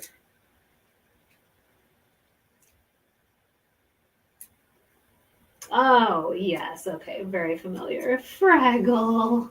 Red Fraggle. Oh my gosh. I'm having like a memory unlocked. I haven't watched Fraggle Rock in 40 Do years. it. Do it. That makes me sound real old, but it's true. So cathartic. Okay, so my first one would be very obvious to anyone who knows me well. From the television show Friends, Monica. I'm very much a Monica. Wait, do you watch Friends? Yeah, I'm trying to connect the dots. Hold on. She's very germaphobic. She's very uptight. The level of neuroticism, the way she needs everything perfect. Yeah. The way she needs to control all the situations. When they have a party of some sort and they're all trying to play a game and everyone's trying to leave because she's just she just needs the game to go a certain way. Yeah. And they're like, she's like, they're not having fun, right? Like, I don't get like that, but I relate very deeply to that personality type. Yeah. Yeah. I guess that the reason I'm not connecting the dots is because you seem like a really funny, chill person to me. And she was never really funny. She was always the straight man. She was always the uptight person that I never watched Monica and went, oh man, I gotta be friends with her, you know? She's I always felt connected to Monica because I'm like, I have a lot of those same, I mean, it's an inflated character. Sure, and it's two-dimensional. Yeah, where I'm like, I relate to a lot. It's just like, it's sort of similar to the Sheldon character to me, where it's like, that's a very inflated version of what they're trying to portray. It's for TV and it's all overdone and over dramatized and whatever. But I'm like, Monica's the neat freak, germaphobe, control freak, you know, neurotic one. And I'm like, yeah, I'm very much that way on a lot of levels. I don't come off that way, I think, but I'm very much that way. Huh. Yeah, Monica, surprise. Yeah, I don't see that part of you. I take your word for it. Yeah, because I'm sure you're like that at home. You don't seem that way just that's good. I got a good mask. In the world, out in the world. Yeah. That's interesting. I think I'm Phoebe. You're very Phoebe. I can see that connection right away. I feel like the beauty of Friends is, and this is for me with a lot of shows that I enjoy, I feel like I can relate to every single character on some level. Yeah. Where I'm like, I can see a little bit of myself in that person, and I think that's a really successful show. Is it Lena? Is that Lena? I am his favorite girl. Oh, have you gave away? We did give the fidgets away. If you want one though, just DM me and tell me what color. Yeah, they're pretty much every color. They're these Stim Mag ones, yeah. As long as you're in the US. If you're in the US and you're at least 18. Ginger Nerd said, I get irrationally irritated by people who don't read board game rules. I get very weird about games sometimes in that sort of way, where it's like, if we're going to do this, we need to do it right. Yeah. But also, I need to know what the game is going in. You can't just surprise, this is the rule. No. Yeah, we got to read the rules. We got to read and them. Agree on them. Yeah, for sure. Okay, my second one. Oh, duh. I don't have to look at this. Okay, so my second one is super obvious and cliche. Rainbow Bright. Oh. Yeah. I've always been Rainbow Bright. Rainbow Bright has always been my idol. She is me. I am her. We are the same. We ride our magical rainbow horse and put our star sprinkles all over everything and love everybody. And, yeah. And it is my quest. Oh my god. I'm partially laughing because mine is such a deep contrast to yours. These, your such a character choices sort of outline what two different people we are. Do you know that I think have we done this twice? There 2 times I've used the GIF that shows Wednesday and is it Enid? Wednesday and Enid, yeah. Very different. Because you're like, oh, Fraggle, so lovely. And I'm like, Monica, neurotic, control freak. And then you're like, Rainbow Bright. And my next one, hear me out, Dexter. We're going very dark here. I am not murdering people and putting them in the bay. That is not the part I relate to. Listen, but if you have compulsions and you have that much self-awareness and thoughtfulness to like use it for good and turn it, that's impressive. That is, you would hope that anybody with compulsions would go to that much work to. He's a vigilante, which I'm also not. I'm not vigilanteing. I'm not doing any of that. But I think Dexter as a character, aside from the serial killing, is a super relatable character to me. He's very, he's sort of, I think the biggest thing is just like feeling really different from everyone, trying really hard to not seem different, to blend in. Don't give yourself away. Don't give yourself away. Fit in, do what you got to do to make people see that you're human. And the experiences that he has, if any of you can stomach a show that shows a little bit of gore and blood and stuff, and you haven't watched Dexter, highly recommend, because the way he the trajectory of his character through the show, the growth, the relationship struggles he has, the internal struggles he has, it's all just it's a really beautiful story when you look at it as a whole. I freaking loved that show. Gray had to force me to watch it because I was like, I don't want to watch. I'm really into true crime, but I was like, I feel like this show is just going to be. I just heard a synopsis of what it was about, and I was like, I don't know, a show about just like killing. Yeah, and it sounds like it's going to be like glorifying him as a killer, but it's really not. It shows the struggle and like how to all of the awful, what if you were born with that? You know, that's not something you can control. Exactly. And so what do you do with it? How do you? People are psychopaths. Yeah, and it's so relatable to other things too. Like you can be born under these conditions that you have no control over. So what do you do with that? How much work do you put in to overcome that? Mm-hmm. Yeah, I loved Dexter. So yeah, I do. I relate to Dexter. Like, I see you, Dexter. That's funny. So here we are, light and dark once again. That's hilarious. Okay, final segment. Wait, no, that was it. Oh no, we have one more. Love-hate relationship. Oh, now it's time for love-hate relationship, where we choose something that one of us loves and one of us hates, and we hash it out. Yeah. So, I guess I'll go with the thing I love. Okay. And that is movie theaters.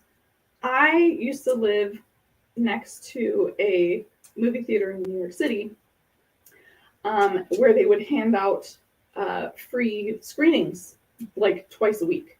And I was going to these screenings like twice a week. I could not like the movie at all. I would totally go and see it because I love the movie theater. I love the romance around it.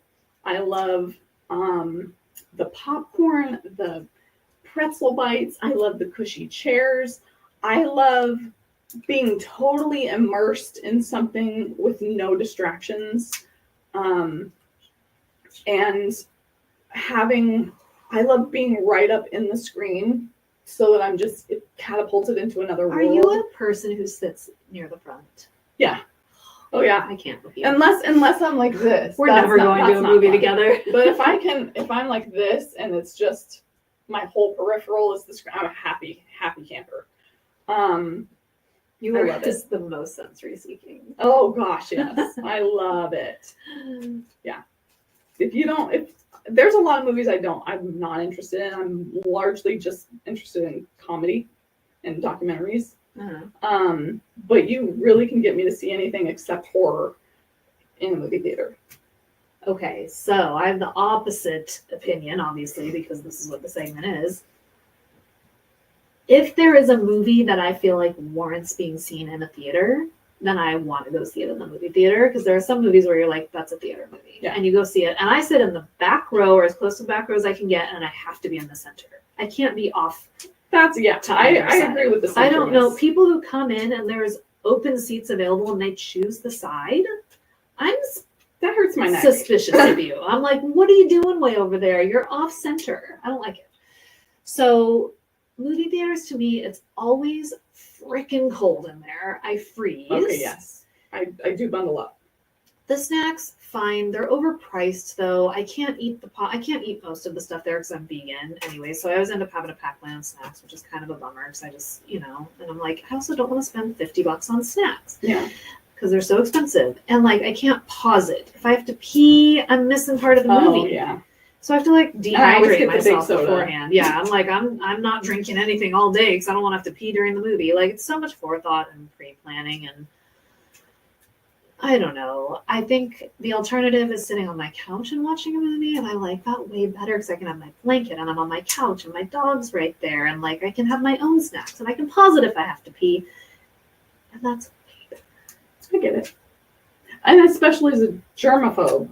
Mm-hmm. I'm sure, like, sitting in chairs that have been sat in a bajillion times, and yeah, I don't want to really touch anything. Everything's finger sticky. food. Yeah, everything's sticky. The bottom of your shoes are like getting stuck to the floor. I want to put my feet up, but I'm not a person who likes to put my feet on the back of the chair. I don't know. Theaters. I'm going to see a movie in the theater soon. It's the new Nicolas Cage movie that's coming out called Long Legs, and it is a horror film. Mm. And that is one that I want to see in the theater. So I will go see it there. How do you feel about the experienced luxury theaters that have the recliners and like couches? And I haven't been to one of those. Oh, okay. So maybe I even found one that had like bean bags and stuff up front. Like it's like a living room area in the front, and then there's private like love seats and stuff. San Jose. Oh yeah. Yeah. The big cities. Like I think the one I was talking about was in LA or something. Gray went to a movie at Edwards where now they have like the interactive movie 4DX, where the 4DX where you're sitting in a chair that like moves. Ooh. So you might like this. Gray was like explaining this to me, and I was like, this sounds freaking horrible. The seat moves, like stuff. If there's water, it like sprays water at you. It's like a total. Yes! There's wind. It's like blowing air on you. As long as it's done well. If it's like obviously, if it's like going to a Chuck E. Cheese where you're like, or you hear the thing go, I don't know, but I was overstimulated just hearing about it. Yeah. I was like, that sounds terrible to me. Gray did go see Harry Potter movie in a theater like that shortly after it opened, and came home and did confirm that they also did not like it as much as they thought they would. They were like, it was a little much. I do have to say, but you might like it if you might like it. If it's done well, if it's give it a go. Integrated with the movie well enough to where it actually adds to the experience. Yeah. But if it's like one of those old, mechanical animal things, those like you're just like distracted at that point. Yeah. I wonder if you might be. Have you ever tried guanfacine? No. Because it's. I mean, basically, the thing for being overstimulated. I'm sometimes understimulated, though. It just depends Yeah. on the situation. So what? Is that okay? Well, yeah. I need to take two different things to counteract Well, the I mean, if guanfacine. if you're talking about a dopamine deficiency, then yeah, you gotta do what I do, which is the stim and then the guanfacine and Yeah. probably even a beta blocker. But I think you would benefit from guanfacine just on its own too. Yeah? Because it seems like a lot of your troubles are being overstimulated and Oh, it's true. It's oversensory. That's why I can't go to Walmart. Yeah, I get that. I can't go to Walmart either, but Walmart's a it's lot. just I love Target. Target is fine. Target's small enough, and I know where everything is. Walmart is like so overpriced. so massive. It is so overpriced. It's a struggle. It's hurting. I know. Okay, our second one. We need to talk about. Go ahead, tell me how much you love it.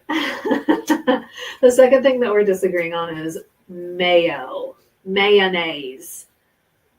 Courtney doesn't like mayo. And there are a lot of people in the world who don't like mayo. And so why is it on everything? It is on a lot of things, isn't it? It's a California thing. So No, it's not. It's not. There's mayo Everywhere. Lots Even of in people's Mexico. mayo, yeah. So what is it that you don't like about mayo? Is it the taste? Is it the texture? Is it all of the above? It's the whole thing combined. Okay. So that texture with that taste, Uh-huh. I can't.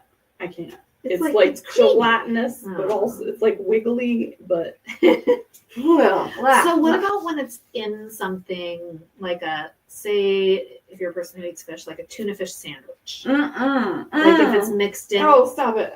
Oh God, I'm sorry. Okay. I think the worst, the like epitome of how gross it is to me is Oh, God. I go back to Pee-wee's. I think it's Pee-wee's Big Adventure or Pee-wee's Big Top Pee-wee maybe, where the movie starts out with a picnic with his girlfriend and Okay. she's got an egg salad sandwich Uh-huh. and she gets like egg salad on her mouth. That's not Pee-wee's Big Adventure. It must be the other one. Must be Big Top Pee-wee. Must be Big Top Pee-wee. Which would make sense because I think I watched that one more than anything. Okay, so I have a law. I'm probably the pickiest person I've ever known, and it's not fun. It sucks. But wait, you're vegan, so how do you even like mayonnaise? There's vegan mayo. Yeah, and before I was vegan, I liked mayo, and then now they have I can't bring vegan myself to mayo do it. that tastes exact to regular mayo. The thing about mayo is, though, there is a line with how much you're using that should not be crossed. I've definitely had experiences where I've ordered a sandwich and it has mayo on it. I'm fine with mayo, and it comes with so much mayo, and it's like, I'm just like, this is too much. Who would put this much mayo on a sandwich and think that's okay? Because it's like, it's all you can taste. I'm like, this may as well just have mayo on it. No. Okay, you're having a very strong aversion to even talking about mayo. So not only do I dislike mayo, I have trauma around mayo. Okay. Because I was Mayo trauma. I was on the Ricky Lake show You were on the Ricky Lake show? in, I think it was her last season. Shut up. No, you were And not. it was a game show episode What? where it was called I Will Do Anything for Money. It was very not politically correct, and I'm sure they don't air it anymore. Was I'm sure they anything do. on Ricky Lake politically correct? I'm not sure. But that show slaps. There is footage of it, I believe, on YouTube. Don't go watch it. It's not flattering. I was like 19 or something, and I'm so jealous you were on Ricky Lake. I used to love that. Was my after school show. okay. So me being probably autistic and really super picky, real bad emotional meltdowny stuff, and hating mayo. I go on the show. Excuse me. She pulls me from the audience to participate, And I'm biggest people pleaser. Being on a game show is like my favorite thing in the whole world. She says, Courtney, do you like White Russians? Oh, I must have just turned 21 because I remember when she said White Russians, I was like, yeah, because I had just like discovered White Russians. Yeah, and White loved Russians them. are delicious. I don't even drink alcohol anymore, but so she said, do you like White Russians? And I went crazy. Yeah, just like eating up the attention and the spotlight and everything. Out, she says, okay, come on out. And it's two big Russian men with their shirts off. oh Lord. Okay, that's already offensive. These It's are already very crossing a large line. men Yeah. with very hairy chests and belly. Okay. There's glass in their hand with a spoon.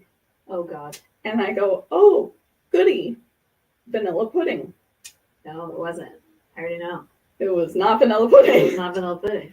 Scoop whoosh, all over their belly.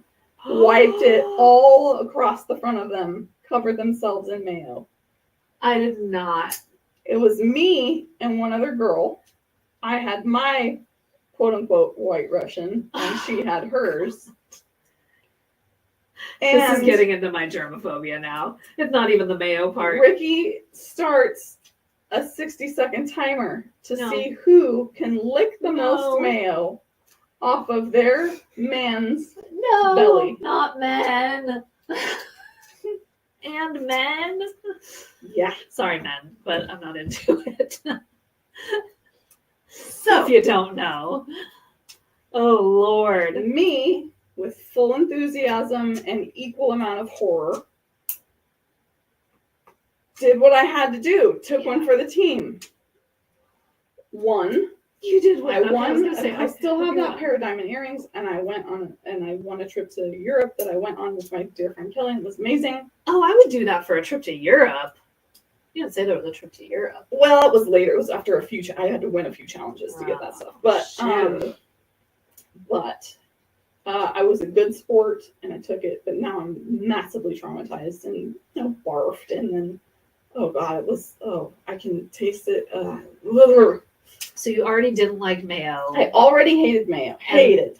Like wouldn't touch anything with mayo on it. So that was And a then big. that happened. Okay, that was a big ask then. Yeah. Because even for me, someone who doesn't mind mayo, that would probably put me off of mayo for a good minute. Yeah. That experience. So, wow, that is true. I thought you were, when you said you have mayo trauma, that was not the story I was expecting. I thought you were like, Nobody oh, does. my mom used to put mayo on my sandwiches and made me eat them. Like, I was thinking something way more normal and innocuous than I had Nope. to lick mayo Real, literal trauma. on television off of a giant hairy man.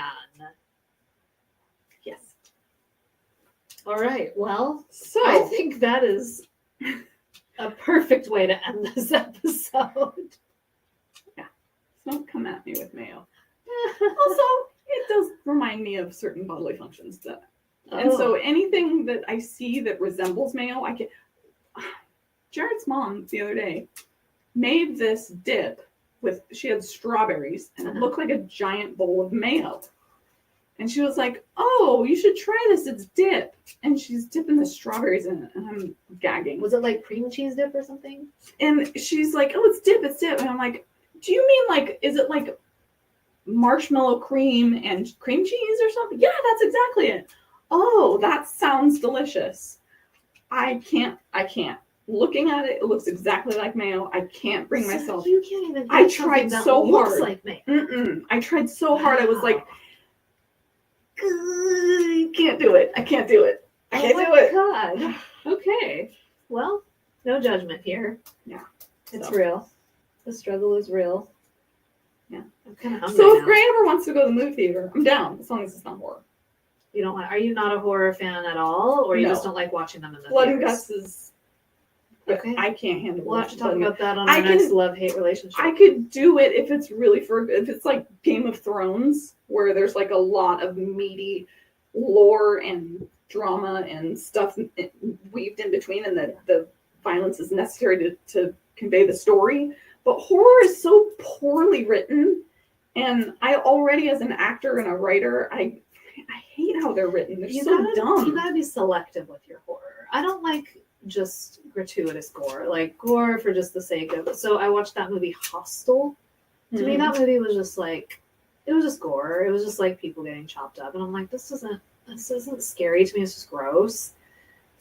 I like the like suspense part of it, and like I do need kind of a good deeper storyline where you're like not really knowing what's happening, and the acting is good, and like it's not just all about gore. I actually don't like gore that much. That's why I was resistant to watch Dexter, because I was like, and The Walking Dead. Gray also wanted me to watch The Walking Dead for a long time, and I was like, started about zombies, and I was like, ooh, that show seems really gory. Like I'm not about it, and I actually really ended up liking The Walking Dead. The storyline is amazing. Yeah, I heard that it was like a soap opera for men. It's like very... men were finally allowed to watch soap operas. Oh, maybe through Walking Dead. It wasn't as much about the zombies as I thought. It was very much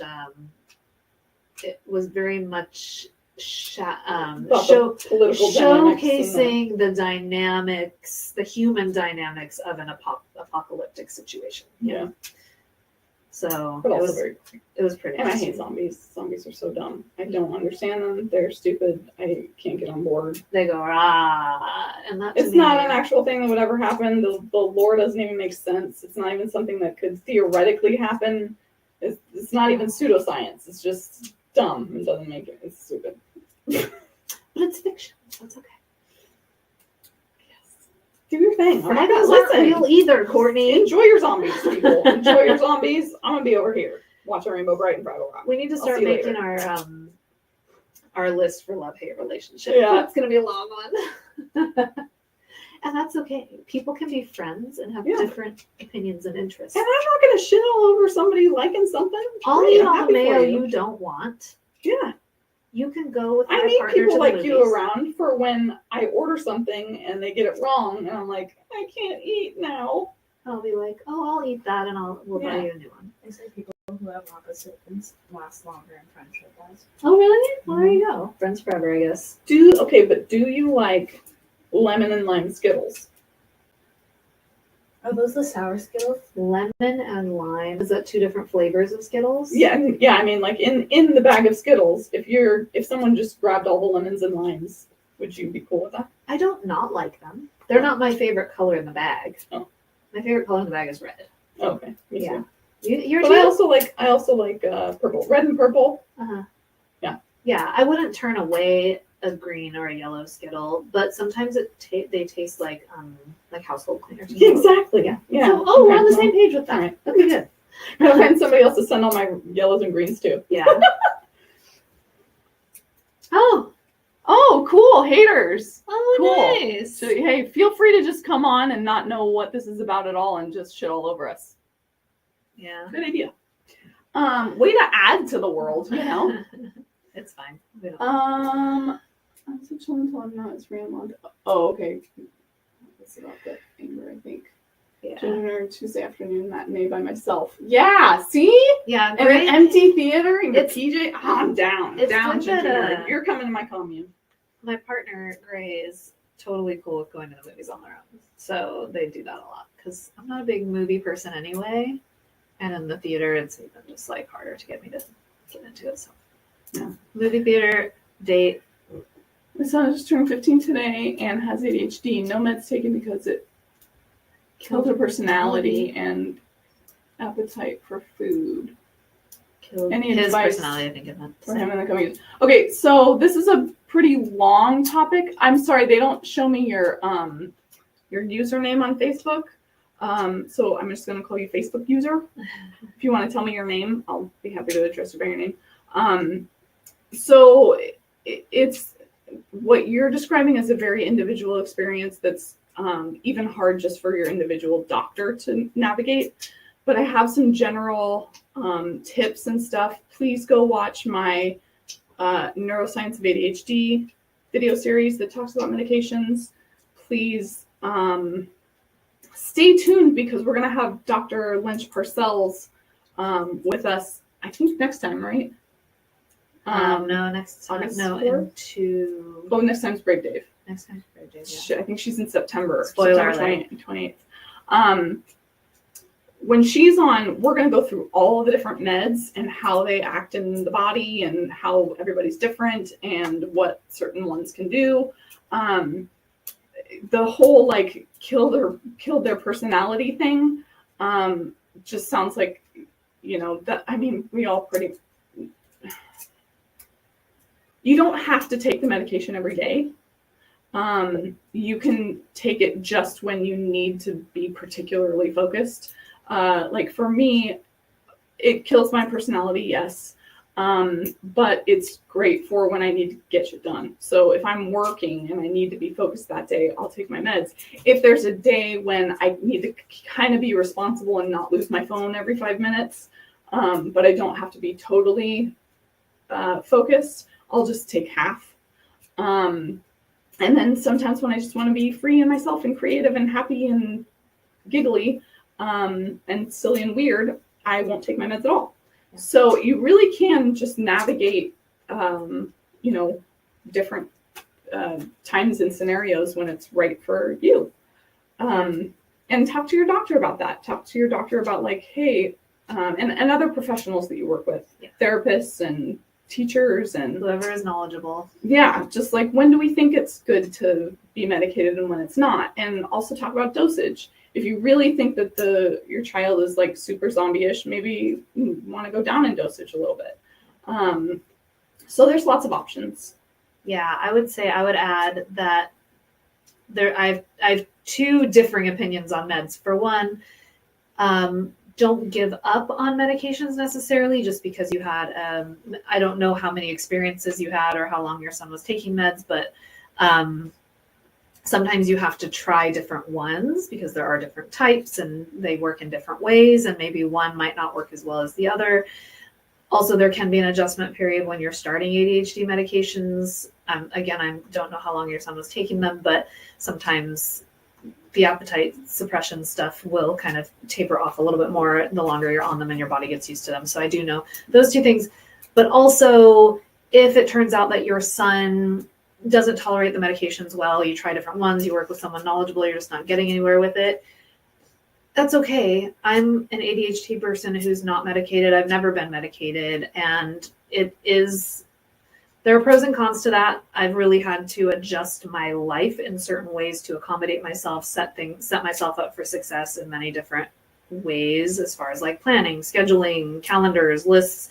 I have all kinds of things, routines. The fact that I'm autistic too kind of helps with that. But it takes years of like setup and self-awareness and work and structuring your life to accommodate the ADHD if you decide to go down that. And if you're working with someone who can help you do that, it sort of streamlines the process. An ADHD coach, for instance, like Courtney is. And I would say the main decision is up to your son. If what makes him feel most comfortable and happy in his journey. Does he want to keep trying meds? Does he want to try and establish a different way without meds? Like, both ways are possible. It's just very individual. Yeah, thank you for mentioning that. I forgot to talk about. I do have another video that's should I medicate my child? Watch that one too. That one really goes into all the different dynamics and making that decision. And she's absolutely right. Talking to your kid is probably the most important thing you could do, and having them have a voice in their treatment. That's going to avoid a lot of trauma in adulthood. I have a lot of I talk about how some of my biggest trolls are people who are just traumatized because they were either over medicated or medicated against their will as kids. And so now they're just totally anti-medication and they go on this like rampage against medication. And it can be very helpful for most people if it's done right. Unfortunately, we learned from Dr. Dodson that 93% of psychiatric programs don't talk about ADHD. So most doctors don't know how to properly treat it. So you really have to do your due diligence in what medications are out there, how they work, what's best for your child, what symptoms your child is showing, what your life dynamics are. how they feel about it, how they feel on it. Yeah, so just make sure that your son is part of the decision making. Yeah, at 15, that's definitely old enough to be involved in the conversation for sure. New message. Let's see. Oh, I don't know how to make this go up and down. Sounds good. Oh, just get your mouse off of it. There you go. Sounds good. I watch and listen to your. Oh, wonderful. Great. Yeah. Thank you so much. Yeah, I I watched think that that- video. I kept him involved since he was 9. That's good. Yeah, I think the Should I Medicate My Child really does a good comprehensive view of making those decisions. But good, first of all, good for you for being so attentive to your child and reaching out for answers and help. That's really honorable, and that's something that most of us didn't get. Yeah. So you're already ahead of the curve. So thank you for being a great parent. All right. All right. Is that it? That's it. Goodbye. I feel like we should have some sort of like goodbye thing so we stop forgetting to say goodbye. I know. We do forget to say goodbye. We're doing the Irish goodbye. Is that what it's Yeah. called? Where you just leave? Yeah. I don't know. Is it Irish? I'm not sure. Bye-bye. All right, my friends. We love you. Please stay weird. Promise me you'll be weird when we get back. Yeah. Keep it weird, always. And we'll see you next time. Next time we'll have Brave Dave. Isn't that exciting? Do you guys know Brave Dave? If you don't know Brave Dave, go find him on TikTok. He's hilarious, and I'm super excited to talk to him. I know. Yeah. All right, we'll see It'll you be a guys fun time. next time. Does anybody else want to fidget? Fidgets. Before we go, Going once, going twice. If you do, you gotta be in the US, you gotta be at least 18. All you gotta do is say that you want to fidget, and then you can DM me your shipping address and what color you want. Any takers? no takers. Nobody? Nobody? Going once? Going Bueller. twice? Bueller. All right. Okay. All right. Thank you, my friends. Thanks for hanging in there. We love you. We'll see you next time. See you next time. Don't forget to follow us so that you can actually get notifications for these things when they're happening and stuff. Yeah, follow us. Yes, follow us on the platforms. Keeping it weird. Yeah. Bye. Bye. Bye-bye. Adios. Sayonara.